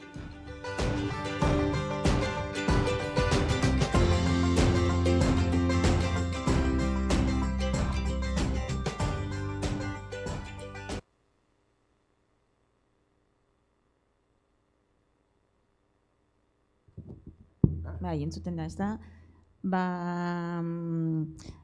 Campus Bizia Lab, gazte empatiarekin batera, hau nola komplementatzen da, nola osatzen da pixka bat, hezkuntzaren aholkularitzako zerbitzutik eskaintzen ditugun programekin, ez? Bueno, tenemos cursos de formación, por ejemplo, ¿no? Desde el SAE se ofrecen cursos de formación dirigidos sobre todo al profesorado, unos cursos que son como para el profesorado en general, otros cursos más específicos para el profesorado Nobel, pero bueno, yo me voy a centrar más quizás en el Berrikuntza laborategiak, ez? Agian lotura zuzenagoa daukalako orain komentatzen ari garen honekin, ez? Eta elkar elikatzen dira gainera. Eta egia da, Berrikuntza laborategiak ere, karo, ni hona iritsi aurretik, baina elkar lanean sortutako programa bat dela, ez da? Eta, bueno, hemen, Berrikuntza laborategiak programa, hezkuntza berrikuntzarako programa bada. Ez, deialdiak egiten dira urtero, eta hemen, talde ezberdinek, non irakasleak egon behar diren, aizken batean berrikuntza irakasgaietan txertatu behar delako, baina kanpoko eragileak, kazetapeko kideak eta ikasleek ere parte hartu dezakete talde hauetan, eta, bueno, esan dugun bezala hezkuntza berrikuntzarako proiektua dira. Orduan, proiektu hauetan nolabait ere talde bakoitzak definitu behar du zein den txertatu nahi duen berrikuntza, eta hor nolabait ere kontuan eduki behar du noski Berrikuntza estrategia. Honek esan nahi du, kontemplatu behar dituela zeharkako gaitasun landu nahi dituzten nolabait ere proiektu horren bidez, zeintzuk diren garapen iraunkorreko helburuak landuko dituztenak edo nolabaiteko ekarpen bat egingo diotenak, eta noski metodologia aktiboekin lan egin behar da. Eta guzti hau gainera ikerketan kokatua, hori importantea da. Ez da berrikuntza egiteagatik, baizik eta justifikatu behar da zergatik berrikuntza hori, eta gainera ze emaitza eman dituen berrikuntza prozesu horrek. Hau ere oso importantea da. Momentu honetan, deialdia, aurtengo ebazpena ontsi irtengo da, egun hauetan, eta 5 prototipo ezberdin, 5 proiektu mota edo prototipo ezberdin aurkeztu daitezke. Hor, nahi izan da nolabaiteko ibilbide bat markatzea baita ere, ez? Irakasle guztiok aukera eduki dezagun, berrikuntzaren batean pentsatzeko. Lehenengo prototipoa, erein prototipoa da, oso irakasle batek, ez, bere irakasgaian martxan jarri dezaken gauza konkretu bat, erein proiektuetan, ernatuetan urrengo prototipoan, elkarlan badago, inguruko irakasgai batzuekin, loratu prototipoetan graduaren baitan ibilbide bat proposatu behar da, eta gero ditugu gustatu eta ondu prototipoak, eta hauetan fokoa jartzen da batez ere transdisziplin artekotasun horretan. Hemen nahita nahi eskoa da. Ikuspegi gutienez interdisziplinar bat egon dadila, helburu edo arazo bati erantzuterako orduan. Momentu honetan, aurten 3. deialdia atera dugu, Berrikuntza laborategien 3. deialdia. Lehenengo deialdikoek 27 proiektu egon ziren, haiek amaitu 2021ko abenduan amaitu dute, eta orain indarrean 24 proiektu daude, eta orain irtengo den deialdi berrian, beste inbeste gutxi gora bera. Ongi. Bueno, para ir un poquito terminando y poder daros también turno para que podáis preguntar a las ponentes cualquier duda que os haya surgido, os pediría un pequeño último esfuerzo a las dos en la línea de si podéis visualizar un poco hacia futuro cómo prevéis que vaya a desarrollarse todo este entramado, todo este proyecto y este marco de actuación que tiene la UPV. Entonces, como queráis. Vale, labur egingo dut.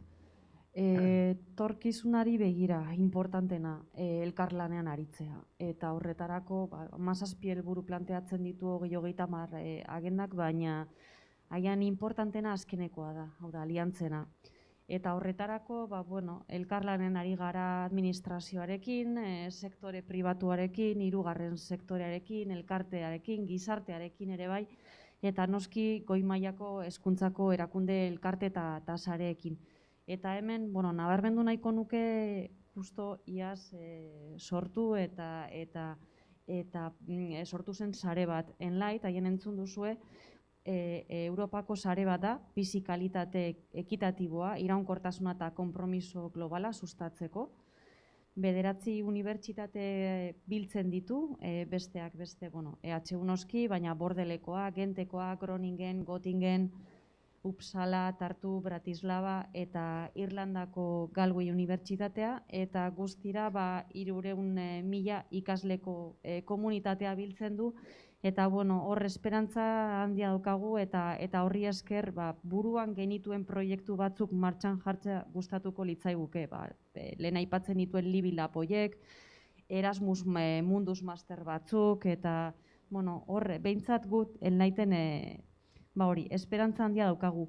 Baita ere, kolaboratu egiten dugu edo parte hartzen dugu Kopernikus alaian sarean, hau zentratuta dago iraunkortasunerako hezkuntzan, haian zure interesekoak izan aldira hor planteatzen diren lerroak eta proiektuak, eta noski baita AKRU eta G9an estatuko 2 sare horietan errektoreen konferentzian eta autonomia erkidego bakoitzeko edo autonomia erkidego horretan bakarra den unibertsitate publikoen sare horretan 2 lantalde daude, bat iraunkortasunean zentratuta eta bestea 2030 agendan. Eta nik uste horri esker etorkizuna bislumbratu aldugula eta buruan ditugun gauza guzti horiek martxan jarri. Bai, eta estik aipatu dituen, pixka bat, kanpo aliantza hauek ezinbestekoak diren bezala, nik bai azpimarratuko nuke baita ere, gure erakundearen barruan, EHUren barruan, beharrezkoak diren barne aliantzak baita ere, ez? Ez dakit, niri iruditzen zait, lehen aipatu dudan IKD eredu horretan, ez, garapen hildo horietan, egia da metodologia aktiboetan ari gara lan handi bat egiten, formazioan ere bai, agian kanpo harremanetan ere, geroz eta garbiago daukagu bidea zein den, eta nik uste dut, bai, erronka handi bat daukagula oraindik garapen instituzionalean, iruditzen zaineri. Iruditzen zait oraindik EHU oso handia da lehen esan dut, baina benetan barne aliantza gehiago, elkarlan gehiago, kolaborazio gehiago behar dugula nolabait ere lan egiteko modu hau aurrera joan dadin. Atzo hasierako hitzaldian Zabalzak esaten zuena, ez? Gustatu zitzaidan metafora, erabiltzen duen metafora, baina behar dugu koreografia orokor bat. Koreografia orokor bat behar da. Agian hori falta zaigu. Ekimen diferente asko dauzkagu oraindik ere, gauza asko egiten dira EHUn, baina agian bai falta zaigu koreografia orokor hori, ez? Non benetan bide argi badago markatua eta zerbitzu ezberdinetatik eragile ezberdinek lan egiten dugun nolabait ere bide horretan, ez? Nik hori bai botatzen du baita ere faltan eta etorkizunak hortik joan behar du. Ez dik esan duena, elkarlana eta elkarlana. Osondi. Bueno, bai, ikusten duzu,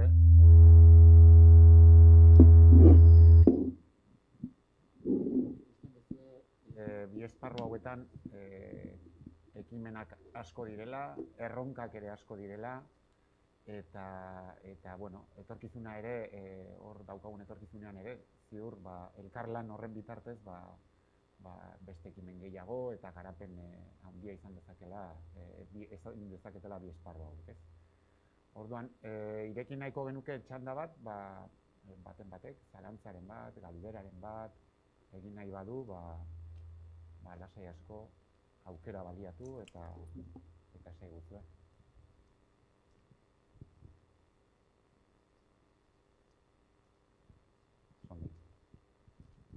Kaixo, egun ondan hori, mila esker, Estibalin, Nekane eta Beñateri, interesgarria oso, naiz eta honetan gauden ez da, aspaldi, baina berriro zuei entzutea.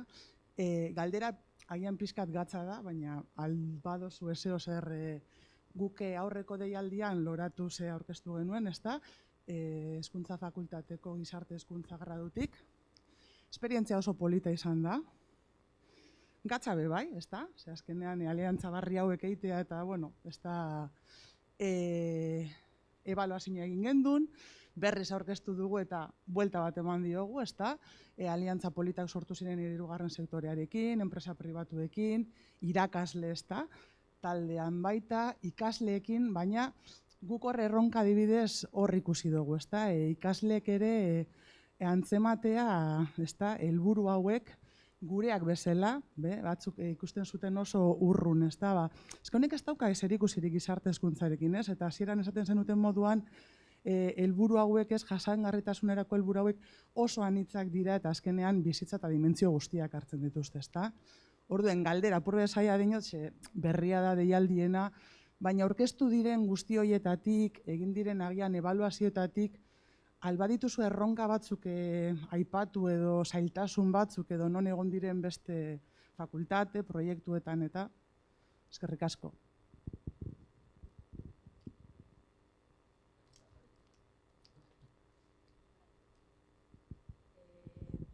Zailtasunak, esan nahi dezu proiektuak aurrera eramateko orduan. Bai.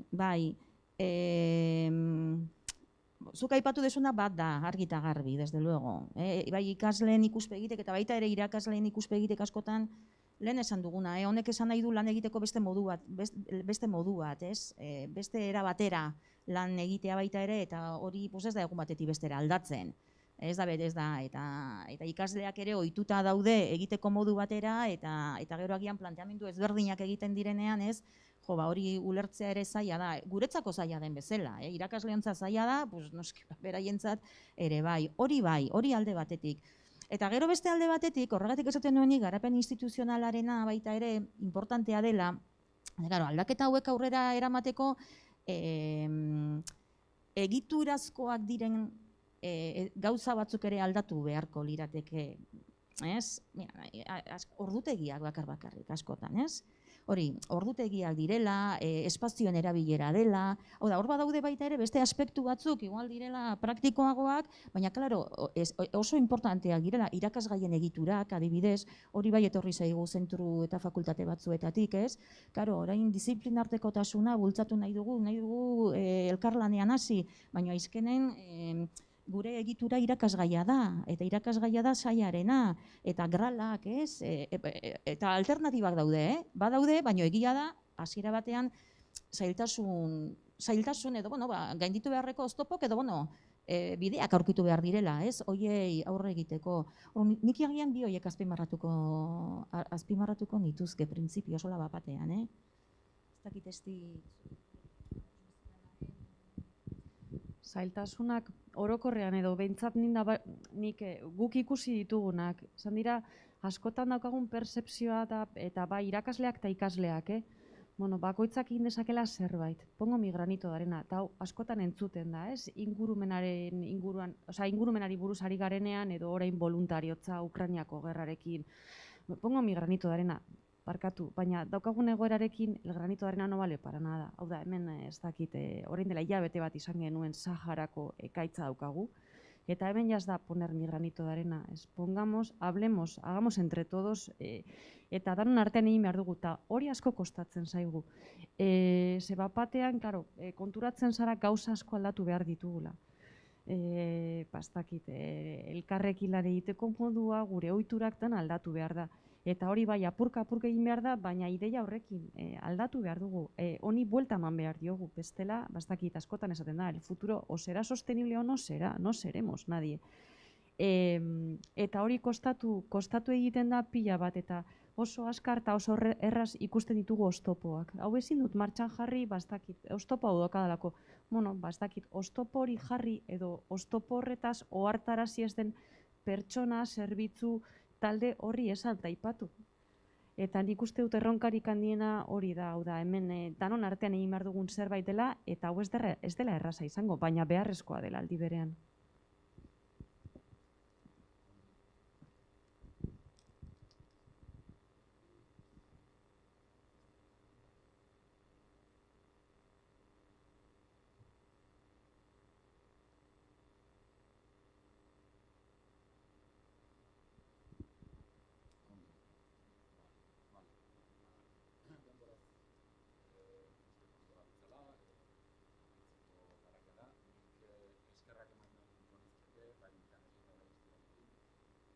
egin dituzten ekarpenengatik eta kontatu digutenagatik.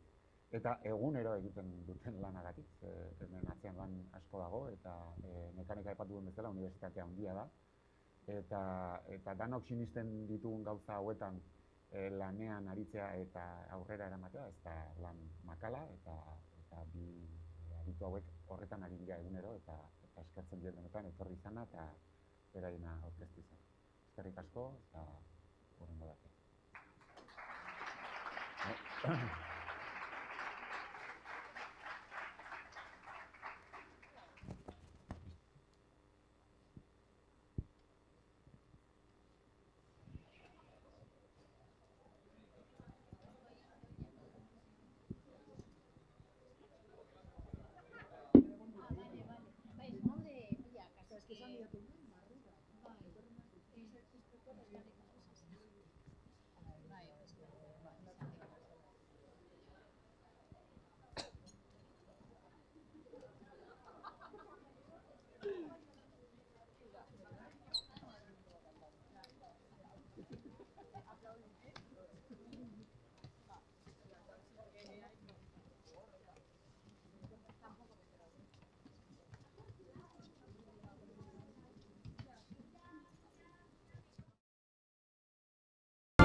Bueno, egunon guztioi eta mi esker, gurekin batera hemen egotea gaitzik.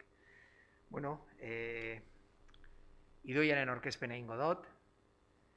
Prestatu dut ez lerro batzuk, ez da erraza, laburtzie bere biografia akademikoa, baina saietuko nahi.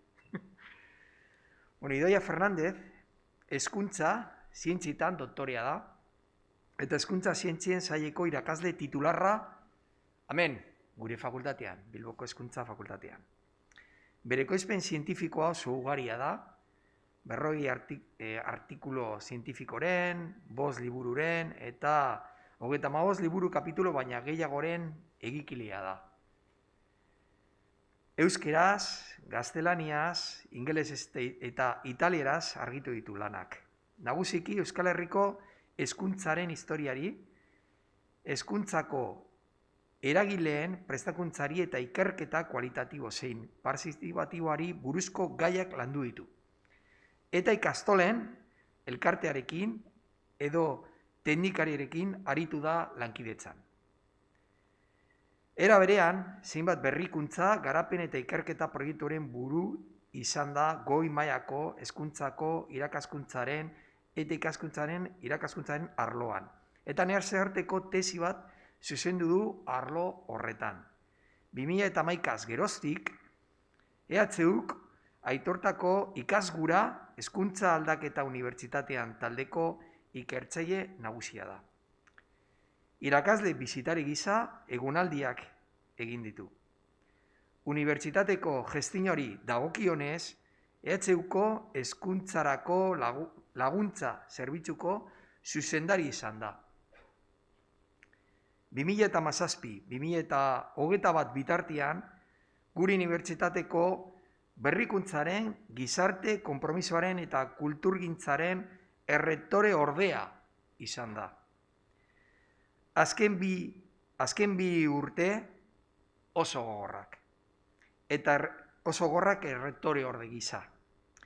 Edonondik proiektua implementatzeko arduraduna. Eta batzuk oso hurbil bizi ginen. Edonon, proiektua EHUko titulazioetan ikasgela kanpoko irakaskuntza garatzeko oinarriak eta jarraibideak gure pandemian. Gaur, aurkeztuko digu hurrengo hitzaldize. Irakaskuntzaren eta ikaskuntzaren ikerketa, ulerkera eta praktika berriak. Idoia hitza dakozu.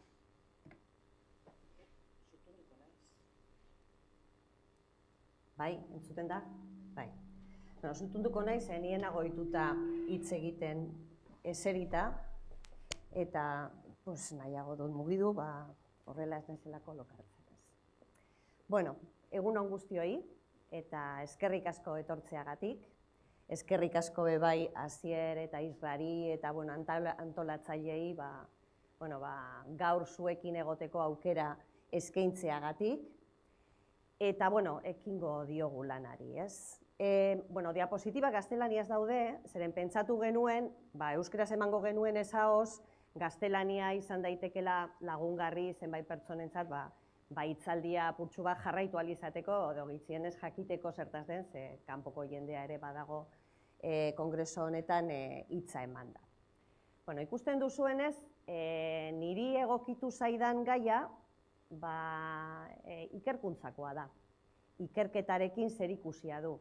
Nik hemen ikusten ditut ikasleak eta galdetu nahi nizuen lehenik eta behin ia ikasketetan zaudetelarik pentsatu ote duzuen etorkizunean ikerkuntzarako pausua emotea. Inok eman dio buruari buelta bat honetaz, ikerkuntza interesatzen zaizue, iruditzen zaizue zuen lanerako erakargarri? Inor bez.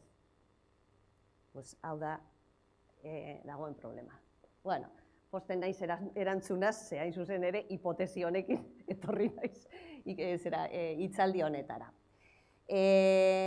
Zeren badago, harreman komplikatu xamar bat, hiru termino horien artean. Gu gauden Kongresua da Goi-Mailako berrikuntzari buruzkoa, horan du izenburua.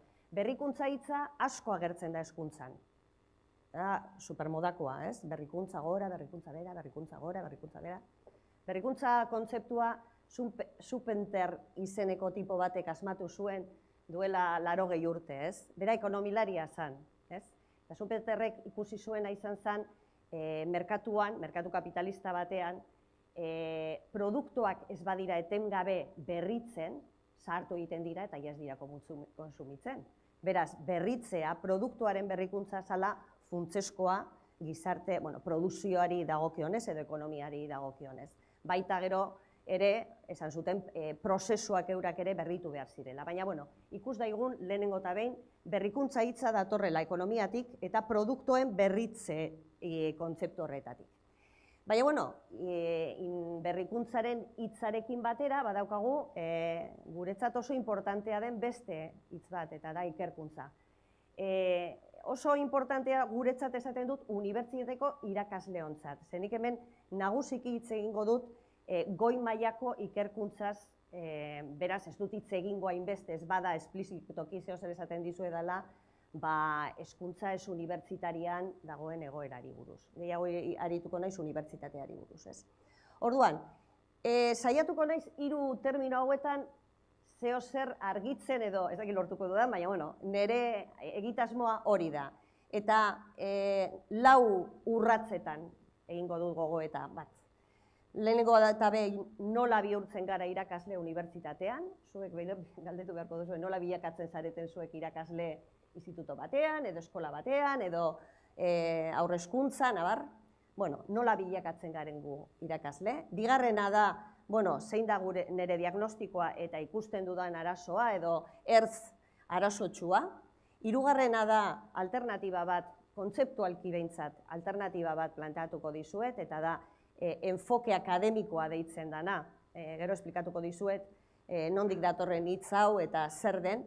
Eta gero, laugarrenik, praktikan zenolako eragina daukan kontzepzio berri honek, ez? Nik planteatzen dizuedana apur bat arazo honi irtenbidea emoteko.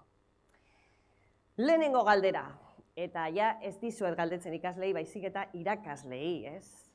Nola bihurtzen garagu irakasle unibertsitatean, ez? Eta ipini dizuete horma hori, zeren da hori bezalakoa, ez? Da eskalada, eta ez da eskalada benetan, ez da trepatzeko zentzuan, esan nahi dut eskalada, ez?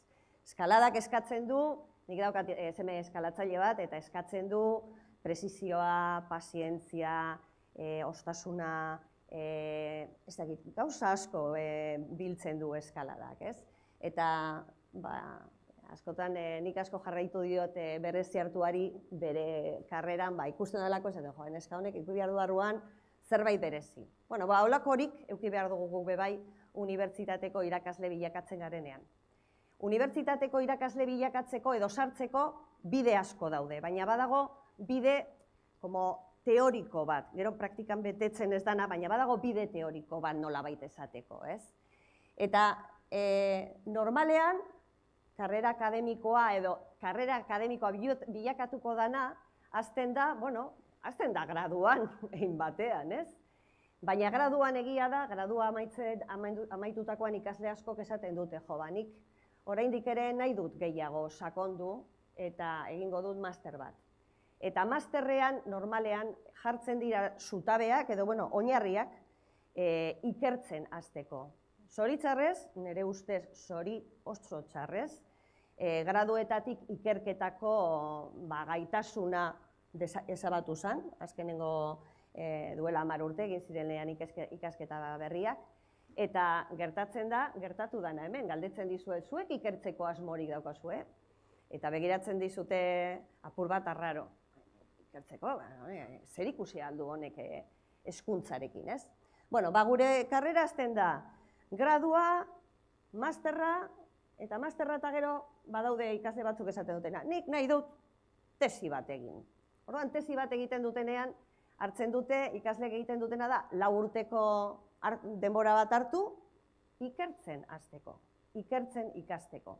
Ikertzea zer da? Ikertzea da, galdera jakin bati, erantzunik ez duen galdera bati, erantzun posible bat emotea, gero komunitate zientifikoak ontzat ematen duena. Hori da ikertzea. Orduan, tesi doktorala da, egiten duzun lehenengo saiakera. Eta hor demostratzen duzun nonbait, badokazula, oinarri bat ikertzen jarraitzeko. Hori da doktore bilakatzea. Eta horregatik esaten dut, gure karrerak hasten dira ikerkuntzan intensifikatuta.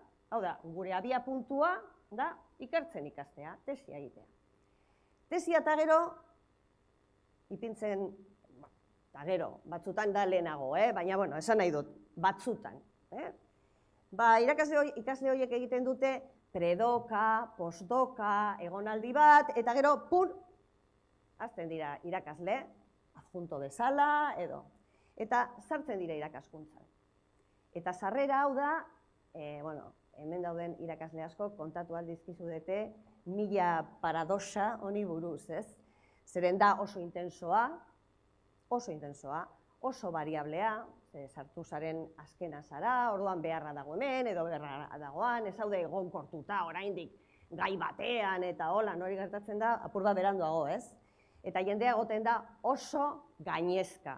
Nik euki ditut irakasle berriak formazioan eta hori, eta es que no me da la vida, hori da galdera, esaldia, ez? Ez dit ematen, ez?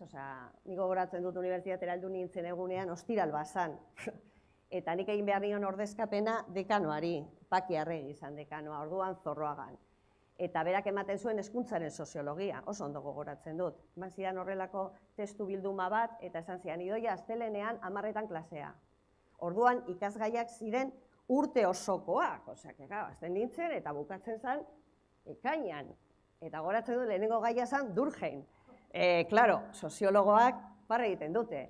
Baina, claro, gurti nena soziologoa, nik ikaskatu nuen, ikaski nuen Durkheim, pues, cuando me tocó, baina, bueno. Esan nahi dut, eta orduan, gero, irakasle horien lana da, ostras, nik menperatu behar dute bitxo hau, ez da jartzen zaituzte potro baten gainean, eta lortzen dudan behintzat bidetik joan dadin. Hor dago lan guztia.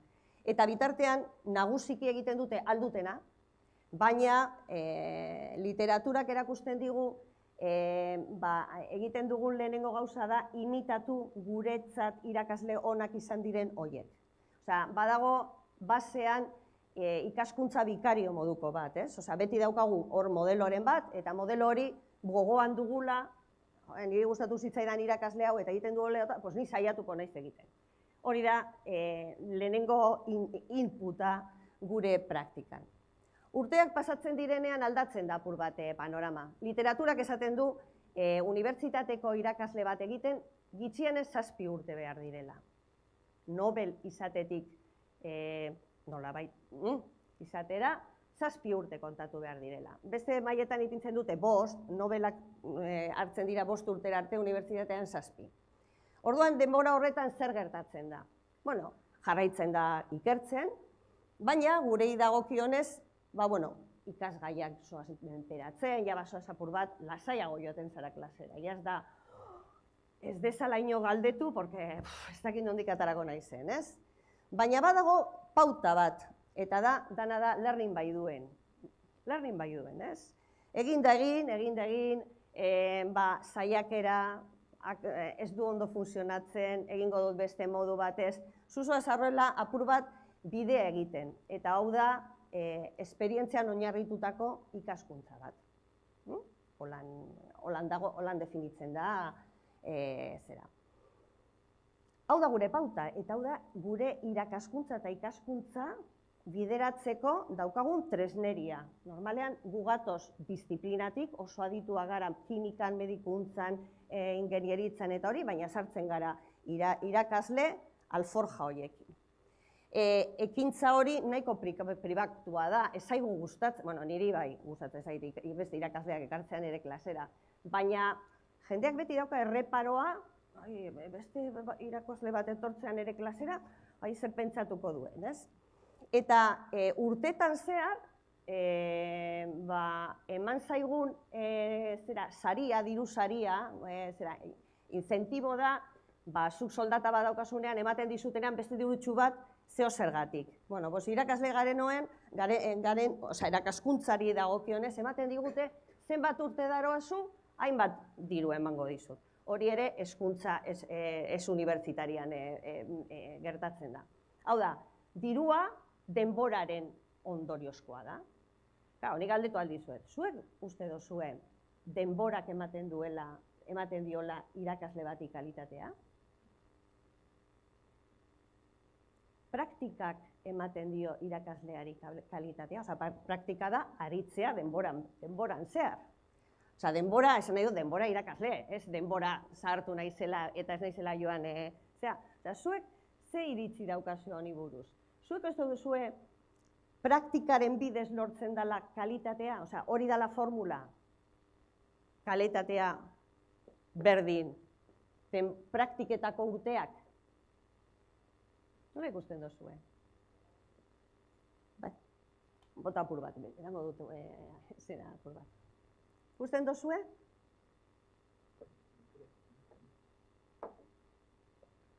Denboraren bidez lortzen dugu hori? Zenbat jendek uste du? Irakasle onak lortzen direla urteetako praktiken bidez. Izutu zaituzte, jane inok ez du nahi. Hau erantzun. Baina bete eskatzen duzue praktika, konturatzen zarete, beti zaute, praktika gehiago, teoriarik ez, praktika gehiago. Hau gertatzen da akademian. Eta zer gertatzen da? Guri gertatzen zaiguna da, hori ez duela baliorik akademian.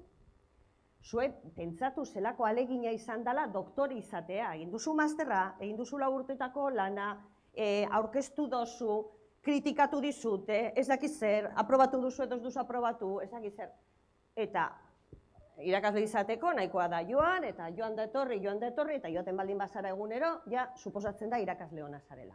Hau guzur patateroa da, baina sistemak funtzionatzen du, eta ez zaio emoten baliorik unibertsitatean. Gure karrerari jende askori entzuten diogu, eta guk diskutitzen dugu jende horrekin noski, eta da, ez gastatu denbora gehiegirik irakaskuntzan eta dedikatu zaitez ikerkuntzara. Ze hortik atarako dituzu zure estatusa, zure ospea eta hori akademiko bezala.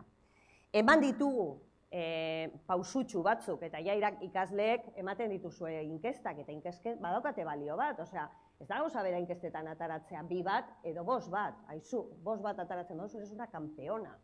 Ikasle guztiak esatea 5 bat duzula. Maragila bat zara, ez?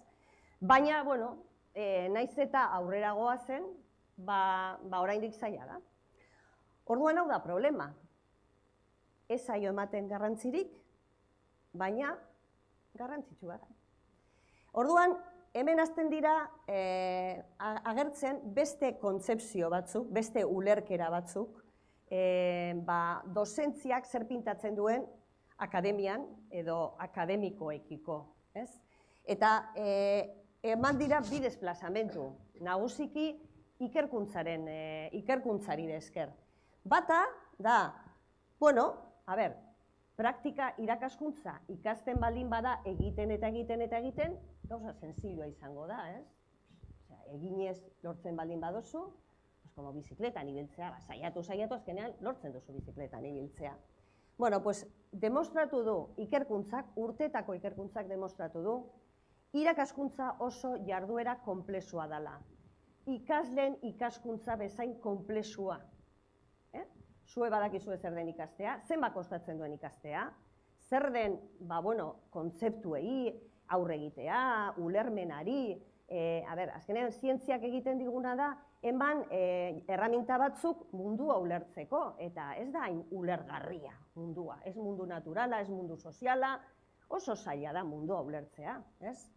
Orduan esaten du literaturak, ez, irakastea ez da bat ere senzilloa, ez da ikasleen ikaskuntza ez da bate senzilloa, ez? Konplexua da eta faktore asko daude. Ostras, eta guri ez digute kontatu faktore horiek badaudela. Bigarrena da, ez bada senzilloa, ezin da izan aktibidade apur bat amateur, ez? Bueno, joan apur bat, baizik eta gauza konplexua dela. Eta hor agertzen dela beste elemento bat, eta da, orain esplikatuko dizuedan kontzeptua, eta da, scholarship of teaching and learning. Euskeraz esango genuke akademikotasuna edo lako zeozer, ez? Hau da, nola lan egin beharko genuke akademikoki irakaskuntza eta ikaskuntzarekin ere. Hau badator, teorizazio batetik, teorizazioa da, ja, luzea, urte batzuk ditu, baina da, azken batez, scholarship, enfoke akademiko, eskolar, inglesez ez da, eskolar, da, Google Scholar, Google akademiko gogoratu, gehiago da, jakintzua, aditua, espertoa, holako zeozer, ez? Scholarship, ship hori da, tasun, zaila da, hitza oso zaila da, eta gertatzen da hizkuntza desberdinekin, ez dakigula oso ondo nola. Nik esango du gaztenaleaz enfoke akademiko, horrela erabiltzen da, akademikotasuna edo hurbilketa akademikoa, edo hori esan genezake euskeraz erkal ulertzeko. Orain ikusiko dugu zer den. Bueno, hau nok asmatu zuen? Hau asmatu zuen tipo honek. Eta tipo honek du izena, zuen izena, zehil zen, aspaldi, Ernest Boyer. Ernest Boyer izan zen Nueva Yorkeko Unibertsitateko rektorea, baina ez da horregatik ezaguna. Baizik eta Carnegie Foundation, hori da Estatu Batuetan dagoen fundazio, bakizue, no profit horietako bat, baina diru asko daukatenak, eta inbertitzen dute ikertu dadila goi-mailako hezkuntzan. Osea, ezagutza handitzeko horri buruz. Eta Boyerri egin zioten proposamen bat 1980an gutxi gora bera. Eta esan zioten, haizu, unibertsitateetan gertatzen ari dana da irakasleek sekulako presioa daukatela ikertzeko eta publikatzeko, eta gauzak ez duaz oso ondo horrela. Jakin nahi dugu benetan akademikoek zer pentsatzen duten. Eta 1989an egin zuen inkesta bat 5.950an kontuan hartuta orduan ez zeudela ordenagailuak esateko ping zen eta heltzen zaiola inkesta ez dakizen baseri, baizik eta egiten zala benetan inkesta bat, eta azkenean atara zuen hor daukazuen liburua, ez? Ikusten duzu zenbat zita dituen liburu horrek, ez? 15.500 zita, horrek esan nahi du inpaktu handiko obra badala. Zeren 15.500 artikulu edo liburu potenteetan aipatu dalako Boyerren lana. Bera horrez gain izan zen, doktor honoris causa 160 unibertsitatetan, eta hori da astakeri bat. Bueno, Boyerrek esan zuen azkenean da, aizue, konpondu behar da hemen binomio honen harremana. Hau da, ze harreman dagoen irakaskuntza eta ikerkuntzaren artean. Eta definitu behar dugu behingoz zer den akademiko bat. Eta 5.500 da piko inkesta horietako emaitzak aztertuta, oinarri hartuta, berak hartu zuen, egin zuen, hau izan zen bere sintesia. Eta berak esan zuen, behitu, akademiko batek ezin du lan egin bakarrik irakaskuntzari begira, ez da ikerkuntzari begira ere. 4 funtzio nagusi ditu.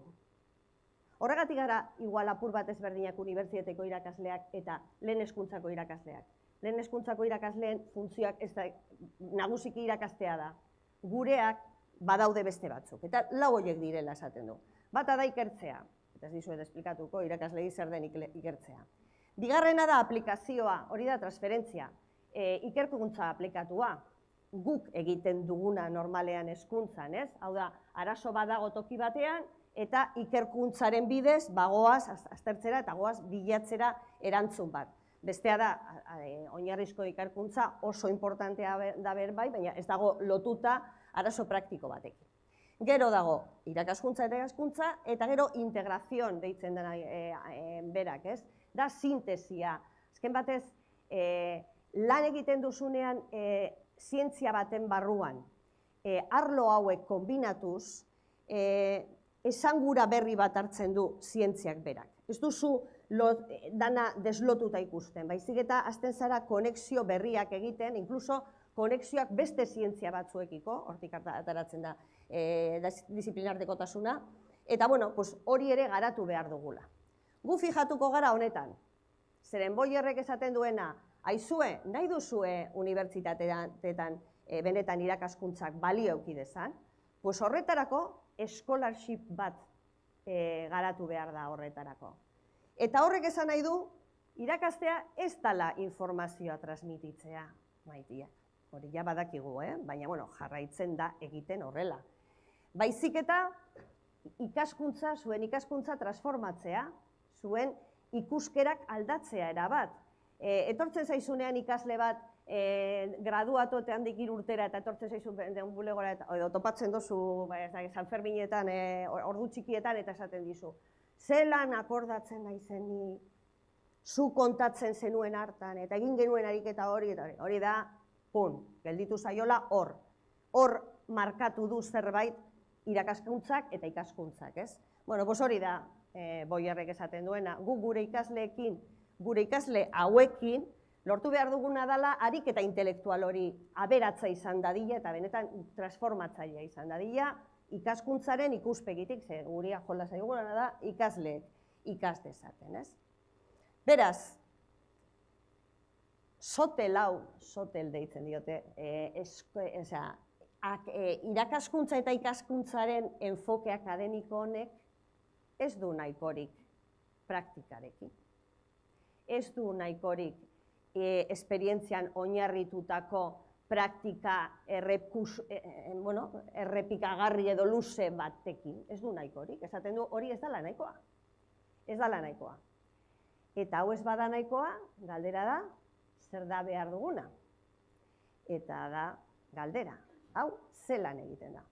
Hau nola gauzatzen da, ideia oso ondo, ideia potentea eta hori, eta hau nola egiten da. Boyerrek ematen ditu urratz batzuk, baina gero bere atzetik etorri dira beste autore batzuk, hau askoz gehiago definitu dutenak. Zientziak horrela funtzionatzen du, batek botatzen du gauza bat, eta gero beste batzuk, joaten dira, horren gainean, urratzak emoten, hori da ikerkuntza, eta hori da, benetan, honek daukan gauza marabillosoa hori da, benetan aurrera egiten dela, eta gauza lagungarriak, jendearentzako lagungarriak diren gauzak egiten direla, ez? Orduan, goazen praktikara, hau nola egiten da?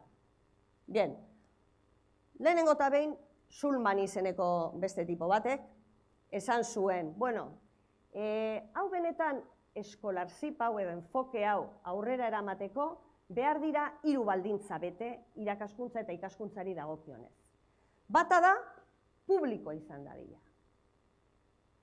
Irakaskuntza ezin da izan harreman sekreto izkutu bat gela batean gertatzen dana, inok ikusten ez duena. Eduki behar du ikusgarritasun bat.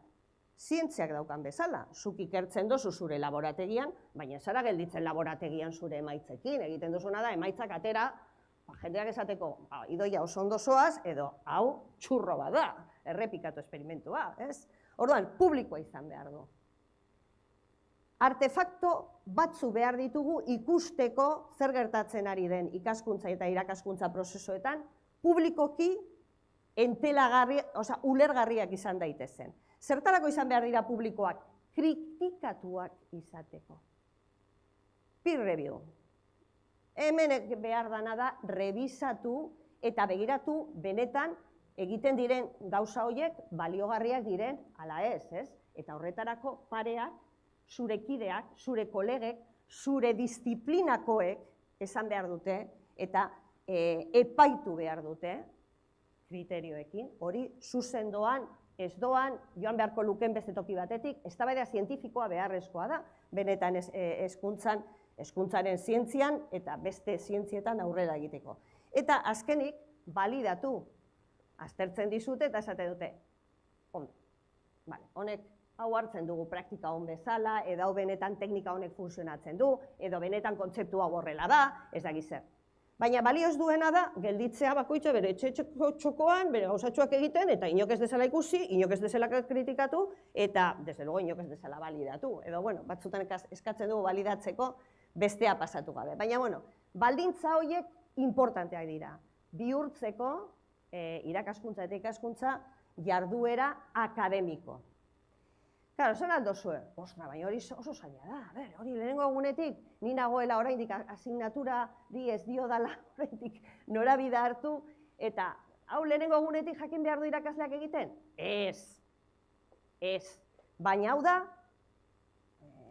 helmuga, edo, bueno, lortzen joan behar duguna. Tesi bat egiten hasten zarenean ere, zer daukazu, paper bat zuria aurrean, eta jende guztia ikaratzen da, jode, nola beteko dut? Bueno, denborarekin eta lanarekin lortuko duzu. Orduan, hau sekuentziatu daiteke. Guk lortu behar duguna da, lehenengo eta behin, gure irakaskuntza efikaza izatea. Benetan lortzea dituen helburuak, gure ikaslek ikas dezaten. Bigarrena izango litzateke, hor esaten dana, dozentzia bat, teoriak edo ikerkuntzak orientatua. Hau da, ez datorrena zure esperientziatik zuzenean, zu irakasle ona izan zaitezke esperientziatik ondo destilatu dituzulako printzipio batzuk eta lortu duzulako irakasleetza on bat, ez? Baina beste gauza bat izango litzateke ikerkuntzak orientatutako praktika bat. Eta hori desberdina da. Zeren intuizioa ona da, baina ez da beti egiazkoa. Zu intuitiboki pentsatu dezakezu gauza bat, eta ikerkuntzak demostratu digu ez dala zuk uste duzuna. Horregatik behar dugu evidentzia eta behar dugu zientzia. Intuizioz ikasten duguna, gure erreflexio inmediato horretan ikasten duguna ez dala beti zuzena. Eta emango dizuet zuentzat adibide bat, ez hauentzat, zuentzat. Esate baterako, Britainia Handian, momentu honetan badago berrikuntza handi bat, estatu mailan egiten ari direna, eta da, evidentzietan oinarritutako hezkuntza deitzen da proiektua.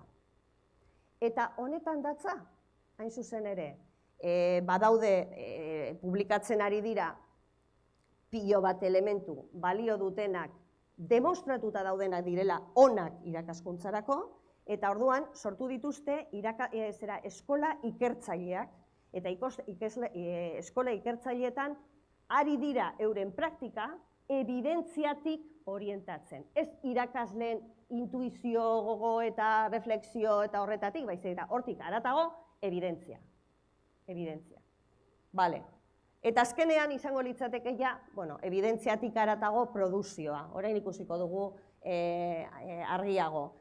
Batean, egingo genuke espertoak, zure praktika oinarritu ezagutza preskriptiboan, zientziaren ezagutzan eta evidentzietan, eta hala ere egon naiteke oso maila, unibertsitate mailan eta hori, eta beste gauza bat izango litzateke ni banoa nire arloan, nire zientziaren baitan ekarpena inedito bat egitera irakaskuntza eta ikaskuntzari buruz. Esate baterako, erlatibitatearen kontzeptua. Horatzean dago mundu bat, ikasle ulertzen dute zer den hau kontatzeaz batera, hau da multidimensionala, ikertu behar da nola jabetzen garen kontzeptu horretaz. Orduan, bi elementuak izango lirateke bata eta bestea da, nahi baldin bazue, aurreratuagoa. Helburua ez litzateke unibertsitateko irakasle guztiek egitea scholarship, baizik eta egotea zientzia guztietan, zientzia bakoitzean, ezagutza eta ikerkuntza espezifiko bat ezagutza hori, disiplina hori nola ikasten den eta nola irakatsi beharko litzateke. Hori da helburua. Niri gustatzen zait, eskema hau, ordenatzen ditu apur bat elementuak, ez? Guk ipiniko bagenu, hemen, bi ardatzetan, maila pribatuan, maila publikoan, pribatua esan nahi dut nire praktika gordetzen dudala niretzat, edo egiten dut publiko, etortzen dira nire kideak nik ikustera klasean, eta bata da, informala eta sistematikoa. Orduan, hor beko partean, behan daukazue praktika. Praktika da, informala eta pribatua. Hori da gelan gertatzen dana. Eta hor egiten ditu nire esperimentuak, nire frogak eta hori, baina gelditzen naiz, ni nire ikaslekin. Bestea da, informala, baina badago komunitate txiki bat, zure kideak, zure koordinazio taldea, ez dakit. Bueno, badago interkambio bat eta nolabait nik egiten dut egin batean publiko, naiz eta publikotasun txikia den, eta badago, trukerako aukera eta bar, ez? Eta gero beste alde batetik goian egongo litzateke, hor ezkerrean eskolarrititzin, eta hori da, irakaskuntza funtsatzen dugunean existitzen den ikerketan, eta azkenengoan da, sistematiko eta publikoa. Hori da, ikaskuntzaren eta irakaskuntzaren ikerkuntzan publikatzeak edo ekarpenak egitea. Bai? Modu operatibo batean, ez dakit noan denboraz, txarto, ez? Bueno, gero nahi dute apur bat debate egon dadin, honekin amaituko dut. Hau nola egiten da, esan aldi da zue behitu, jende asko egiten du berrikuntza, unibertsitatean, hezkuntza berrikuntza eta holan. Hartuko bagenu autore honen eskema, goian epiko genuke ibilbide bat, eta da eskolar lititzin. Izango litzateke, ikerkuntzak informatutako edo gidatutako irakaskuntza bat garatzen duzunean. Kaso horietan zer egingo zenuke? Hori pintzen duzu, zu gelan zaude, edo titulazioan, eta ikusten duzu arazo bat, kezkatzen zaituen gauza bat, edo jakin nahi duzun gauza bat. Azteko, zer egin behar dut? Definitu zer den nire kezka. Bigarrena, bibliografia konsultatu. Segurazki ez zara bat ere originala, eta zu daukasun arazoa, zure aurretik eduki dute 120 pertsonek. Eta areago, 120 horiek idatzi dutela paper bat dela pera horretaz. Literatura konsultatu orduan, horretan oinarrituta prestatu interbentzio bat, ez? Interbentzioa zaudenean, erabili metodo zientifikoa, egin behaketa sistematiko bat, sortu evidentziak, horri buruzkoak, aztertu zure emaitzak, eta nahi baldin baduzu, zure parekideekin kontrastatu, eta begero joan eta begiratu ia interbentzio horrek eman duen ala ez. Ikusten duzuenez, hemen dagoz elementu importanteak, dagoz evidentziak, dago sistematika bat, dago metodo zientifikoaren aplikazioa. Nik zer esan aldizuet? Nik esan aldizuedana, nik ebaluatzen ditut artikuluak berrikuntzakoak, hezkuntza berrikuntzakoak, Goi-Mailakoak. Irakurtzen ditut pilo bat ponentzia ez komunikazio eta ez zer da hori kongresuetakoa. Eta bai aitortu aldizuet, behintzat estatu mailan, hau ez dela egiten. Gehiago funtzionatzen dela badaukat ideia bat, edo ikusten dut gauza bat, eta orduan egingo dut hau. Eta egingo dut hau, eta normalean saltatzen da literaturaren konsulta, gero bai batzutan sortzen dira evidentziak, baina, klaro, bakoitzaren un poco asistematikoki, eta evaluazion por pares, batzutan eramaten da zera batera, baina ez dira evaluazio zorrotzak, ez bada artikulo baterako edo dan. Osea, hor falta da oraindik heldutasuna. Segurazki bagatozelako lehen esan dizuedan tokitik. Osea, irakaskuntza da praktika bat, eta ikasten da denborarekin. Jode, honekin salto egitea bada saltoa. Baina, hau ez da nahikoa, irakaskuntza eta ikaskuntzari buruzko ezagutza sendoa eta baliogarria sortzeko. ez da nahikoa. Horretarako behar dugu beko ibilbide hori.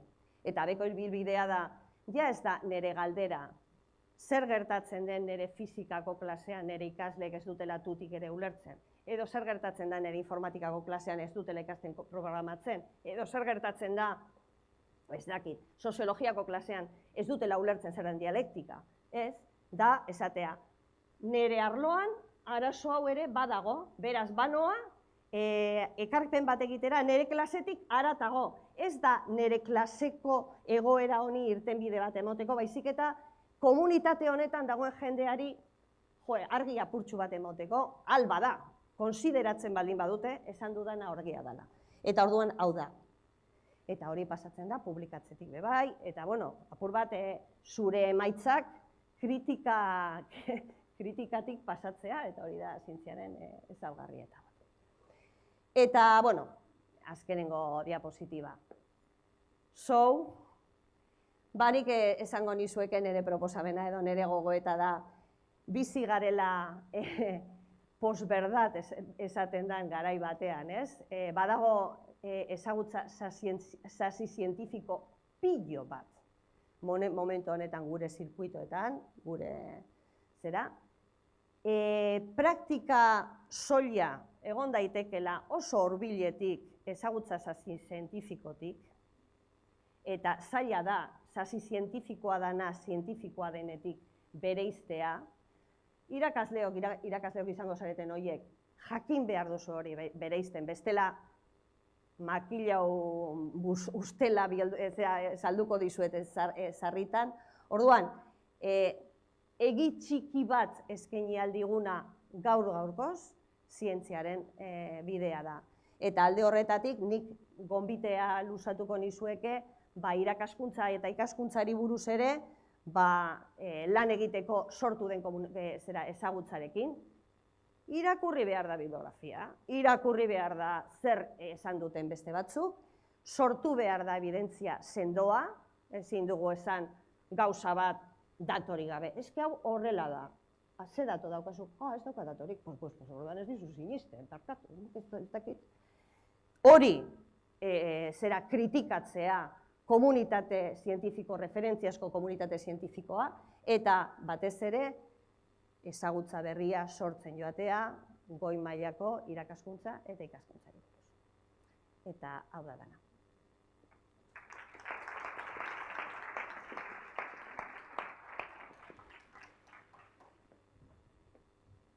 Eta bota galderaren bat. Bueno, eskerrik asko Idoia, zu interesgarri izan da. A ber, galderak, denbora daukagu, Egin dut motxago galderak egoteko, orain ez utzi itxusian. Bueno, izotza apurtuko dut neuk. A ber, beti entzun dut keska hau edo zalantza irakasle berrien artean. Gure irakaskuntza egon behar da lotuta gure ikerkuntzarekin? Nik esango nuke, zure irakaskuntza eta ikaskuntza egon behar duela lotuta, zure disiplinari dagokion irakaskuntza eta ikaskuntzaren ikerkuntzarekin. Hau da, nik lerrotzen naiz horrela, atzo adibidez, Miguelek adibidez ez du horrela ikusten. Nik ez dut uste pedagogiak esango dizunik zuri, zelan ikasten den fizikako kontzeptu bat. Bale? Ze pedagogiak ez du menperatzen fizika.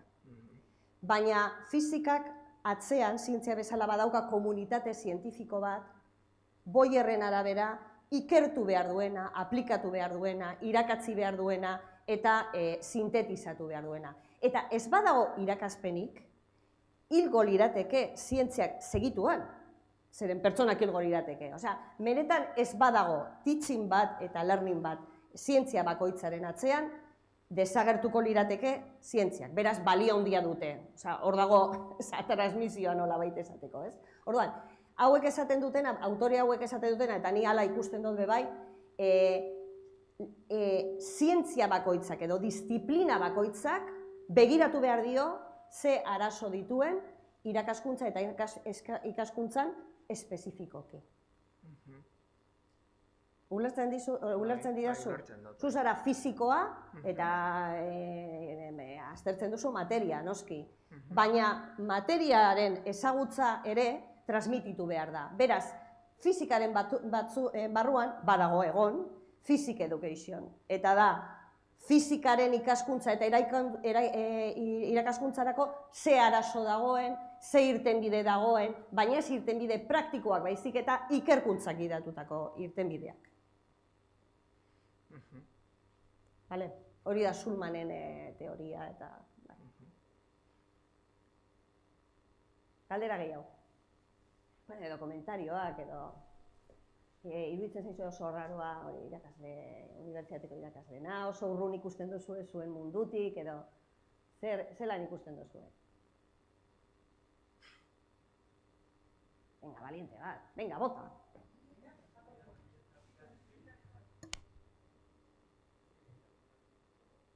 Ni tesia egiten ari naiz eta nire kontratu adibidez da formazion profesorado universitario. Eta alde batetik ez dut inolako formakuntzari jaso irakaskuntzan, paradogikoa da. Eta gero gertatu zaitere hasi naizela klaseak ematen, nire lehenbiziko aldia. Eta ez dut inon aurkitzen adibidez, nik soziolinguistika ematen dut, nola irakatsi hori. Eta ni ikertzen jarri naizenean nire kontura, nire evidentziak bilatzen nolabait. Inork ez dira kontuan hartzen, baztean naizelako, osea, un poco porque, ez dakit. Baina tesia egiten zaude. Bai, baina klase ematen, ez? Eta pixkat nik ere evidentziak bilatzen hasi naizenean, eta bueno, esan dut, igual, horrela egingo dut. Claro, hor asignaturan badago titular bat, pues no me tomaré en serio, ez? 24 urte ditut, hasi berria naiz, orduan ez dakit nola... Iko dazu baino lehenago. Ez dakit nola bideratu. Ja. A ber, nola bideratu ez dakit, kontestuaren arabera. Ez da galdera zehatza ez, baina nire esperientzia pixka bat ez. Bai, dena den, bai esango dizut gauza bat. Beitu duela, zer esango dizut? Goi-mailako hezkuntzaren ikerkuntzan nahiko arlo emergentea da. Duela, ez dakit, nik ikasi nuenean, irakasle izenaren baitan sartzen da dana. Osea, genekiena lehen hezkuntzako irakaslei buruz aplikatzen zioten lanbide heziketako irakasleari, musikako irakasleari eta unibertsitateko irakasleari. Eta, klaro, horrek ez zuen funtzionatzen. Orduan, zer gertatu da zorionez azkenengo 2 hamarkadetan asko hasi dela goi-mailako heziketaren inguruko ikerkuntza. Orduan, hor hasi dira ikusten, ez duela berdin ikasten 7 urteko mutiko batek, edo zuk, edo 40 urteko batek. Eta orduan hor daudela, nabarmenki, arazo, enfoke desberdina jarri beharra. Berdin, irakasletzari buruz. Baina, asko zabaldu den arren, oraindik, disiplinarki garatu, irakaskuntza eta ikaskuntzari buruzko ezagutza garatu dutenak, paradogikoki dira disiplina batzuk, adibidez. Educación médica, medical education. Hoi daukate, dira, fiera batzuk. Zergatik ez dira izango fiera batzuk. Eske, mediku bat ez duzu formatzen ala moduz. Pertsona horrek gero aurkituko du aurrean. Pertsona bat gaixo dagona eta ez badu ondo jokatzen, claro, obvioa da hilko dala. Eta orduan, ez dakit, hezkuntzan daukagun desgrazia da, ez direla hiltzen. Eta orduan, pasatu daiteke. Orduan, badaude arlo batzuk potentzia handia dutenak medical education esate baterako, engineering education. Eta hor badaude punta-puntako aldizkariak, ikerkuntza onakin eta hori. Baina adibidez soziolinguistika ez da horren potentea. Low education ez da horren potentea. Badaude batzuk moteltsuagoak direnak. Moteltsuagoak segurazki praktika profesionalak besteetan asko agintzen duelako, nursing education, osasun, dira, karrera, gero pertsonak dituzu aurrean eta holan, ez? Hezkuntzan, zoritzarrez, ez da asko garatu, ez da gizarrak, pero buruari galdetu beharko genioke. Zergatik. Hori da denbora kontu bat, etorriko da. Osake, lasai. Gehiago? Abitxo, hortik bai. Bai, ez da. Ja, eskerrik asko, lehenbizi, zure azalpenagatik. Eta jo, nik igual partekatu nahiko nuke zurekin demagun, hori ikuspegi hau jorratu argi daukagula, jomuga zein dan, etorkizun batean, ona iritsi nahi dugu, eta jo, ez dakit ez dela komplikatua dela, baina zuk nun ikuste dituzu igual bidean eman beharreko pauso edo gako horiek zeintzuk izan daitezken, klabeak onuntz jotzeko, ez dakit. Baina klabeak ze mailatan? Ze mailatan lan egin beharko genuke, esan nahi dut, non, pentsatzen maila ezberdinetan, izan beharko. Asteartean egon ginen horretaz hitz egiten, Horregatik esko oso interesgarria. Baina nik uste dut, hor dago arazo bat unibertsitateetan oraindik, gurean behintzat. Guk asko landu dugu zentroa, ez dakiz, zentroa titulazioa. Hori nik uste dut EHUn egin dugula ondo. Eta hobetu behar ditugu pilo bat gauza, ikasleek esango dute, ondo, baina hori eginda estrategia bat, eta nahiko asentatuta dago. Baina beste inkognita da departamentua. Departamentuak dira disiplinen gordelekuak. Eta estatutuek ematen dieten eginkizuna da hain zuzen ere bere jendearen garapena. Orduan, zure jendearen garapenaren arduraduna baldin bazara, eta gu baldin bagara ikerlariak, transferitzaileak, irakasleak, eta gero pentsalariak, zeo zer behar dugu estrategia bat, nolabait departamentuari zeo zer esaten diona. Gure praktika zer da, departamentuak ez dutela hori egiten. Ez da egiten, gehien bat ikerkuntza eta hori, baina dago hor gestio bat egunerokoa, banaketa dozentea, ez dakiz zer, y se los come el tiburón, ez? Baina hor dago nire ustez jatorria, eta beste herrialde batzutan nik ikusi dudana da departamentuetatik datorrela.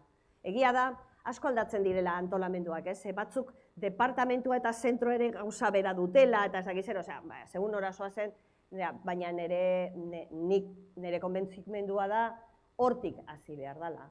Horri balio emoten, baina norabidea hori da. Eta nire ustez tresna, orain arte erabili ez dana, zerbitzu zentralak eta horretaz aparte basa eta hori, zer esanik ez. Baina zaek beti lan egingo du, beti lan egin du, eta ni izan horko zuzendaria, nire erantzukizuna ere izan da, lan egin du irakasle partikularrei ez dakiz zer emoteko. Orduan, ehundu egin zen bezala, eta zuek badakizu ehundu zen bezala programa de desarrollo zentroi begira, nire ustez egin beharko litzateke, olako estrategia potente bat, departamentu begira, hor sustengo bat egoteko. Hori da nire zera. Baina, estatuan inok ez du egin. Areago, toki batzutan ari dira esaten, elegunean esaten ziaten, igual desagertu beharko liratekela. Eta esaten oso, bale, desagertzen badira departamentuak, nun daude disiplinak? Desagertu dira disiplinak?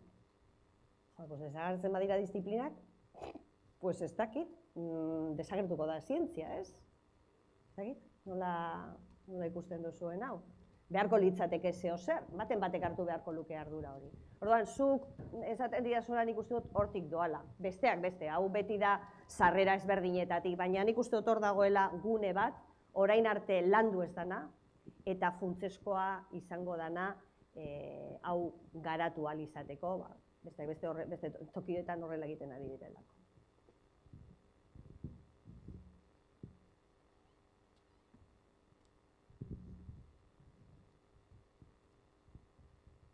Beste inork.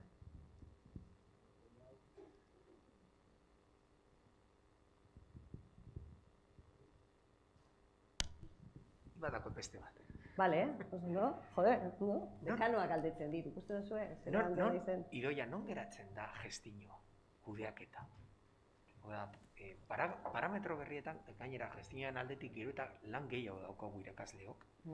Bere valorazioen akademian, akreditazioenako, oso eskasa da, ez da? Orduen, nola baloratu behar dugu? Anglofonoentzat hori da transferentzia. Anglofonoek, Ni enaz ibili Bretainia handian ibili naiz Australian nagusiki, estatu batuetan bebai, baina ezagutzen dudan sistema da australianoa eta australianoak dira britanikoak. Ordu, britanikoak esan edo kulturalki, britanikoak ez dira, baina bueno. Hauek beti esate dute, unibertsitateak ditu 3 funtzio. Ikerkuntza, irakaskuntza, formazioa, eta zerbiz. Eta zerbiz horretan sartzen dute zerbitzua komunitateari, eta zerbitzua bebai lidergoa. Nola baita esateko. Niri ere ez zait asko gustatzen gestioa deitzea. Ematen du gaudela sobreetan zigiluak ipintzen. Eta gu gaudela nagusiki lideratzen. Nik uste dut dela lidergo lan bat. Lidergo bat lan batzutan daukala karga burokratikoa. Baina zuk egiten duzuna, zu dekanoa zaren horrek egiten duzuna da proiektu bat lideratu eta bideratu, rekursoak ipini, analizatu, ebaluatu, ez dakiz zer da hori. Hori, britanikoentzat transferentzia da. Hemen ez dago horrela, transferentzia gehiago egiten dugu unibertsitatetik kanpora, ez? Ez da unibertsitate, ez dutelako hartzen transferentzia hitza, beraiek zerbiz esaten dute, da zerbizio. Zerbitzu bat egiten duzu. Zun dekanoa zarenean zerbitzu bat egiten duzu. Egiten ari zara zerbitzu bat komunitatean, komunitate akademikoan. Claro, lider bada. Gertatzen dena da, lidergoa dagoela, moduluko koordinatzaile da, lider dosente bat. Zu ere lider dosente bat, zara. IP bat, da, lider akademiko, ikerkuntzakoa. Nik, IP bezala, zu bakizu zenbat paper betetzen dudan? Zenbat? Zenbat? Hori pasatzen dugu eta ez gara kejatzen, baina egiten duzu bai kudeak eta, baina zu zara lider bat. Nik hori ikusten dut lidergoa. Eta gero dago bigarren partea eta esaten duzu. Ezke hau ez da nahikoa baloratzen, ados. Ez da nahikoa baloratzen, baina beharrezkoa da. Nik uste dut jende guztia daukala kontzientzia beharrezkoa dela. Eta behar bada gehiago puntuatu beharko litzateke, zeren egia dana da, jende asko, esaten du, presio horrengatik nien azartzen hor. Egiten dozu, benetan, nik uste dute olako gauzetan sartzen garenak, sarri askotan daukagu altruismo punto importante bat. Esaten dozu, ni daukat responsabilitate publiko bat, nin langile publiko bat naiz, eta honek aurrera egin behar du, eta beharrezkoa da, eta egiten dut. Badago jende bat, responsabilitate hori daukala jetxiago eta gehiago da berekoia, nire kurrikuluna, ez dakit zer, me vale, no me vale. No me vale, dira, nahi baldin mauzu oso funtzionalistak, baina, nahikoa ez dela rekonozitzen, baina segurezki gertatzen zaio irakaskuntzari gertatzen zaiona, eta da hori ez dela ebaluatzen. Eta akademian oso importantea da ebaluazio, ez ebaluazio bezala, baizik eta kolegen asentamendu, peer review hori, ez? Ikerkuntzan, inok ez du zalantzan jartzen. Zu bialtzen duzu artikulo bat, aldizkari batera, parkatu, berai begira nago, eta te destrozan. Eta, metabolizatzen dugu, baina elegantemente, bale, ez da gizer, gaina arrazoia du eta hori. Baina kritikatzen badizute, zuzendari bezala egin duzuna, ematen du ja, gerra. Edo irakasle bezala, zergatik ez dugu barneratzen hor ere kritika beharrezko dela. Kritika ez da deskalifikazioa, da aurrera egiteko lana beza. Orduan, segurazki horretan, falta zaigu apurtxu bat, irakaskuntzan esplikatu dizuedana falta dela, ez? Izatea apur bat eskrutinio hori jasotzen duen jarduera bat. Ez dakit nola egin beharko litzateken, baina, akademikoki, boierrek esango luke, hor ere behar dugu scholarship ikuspegia, enfoke akademiko bat. Zure lana debatitua eta diskutitea izan alizatea. Ulertzen? Baina, hori ez da garatu, boierrek idatzi zuen hau, eta hau doa, garatzen, honek dauka, zabaldu da asko herrialde anglofonoetan, Latinoamerikan orain Txilen zabaltzen ari da nahiko, ez dakiz zer, baina, gauza hauek ez dira, holango kontzepzioak ez dira aldatzen, hain errez. Hortik doa. Bueno, eta ordua da, Mila esker.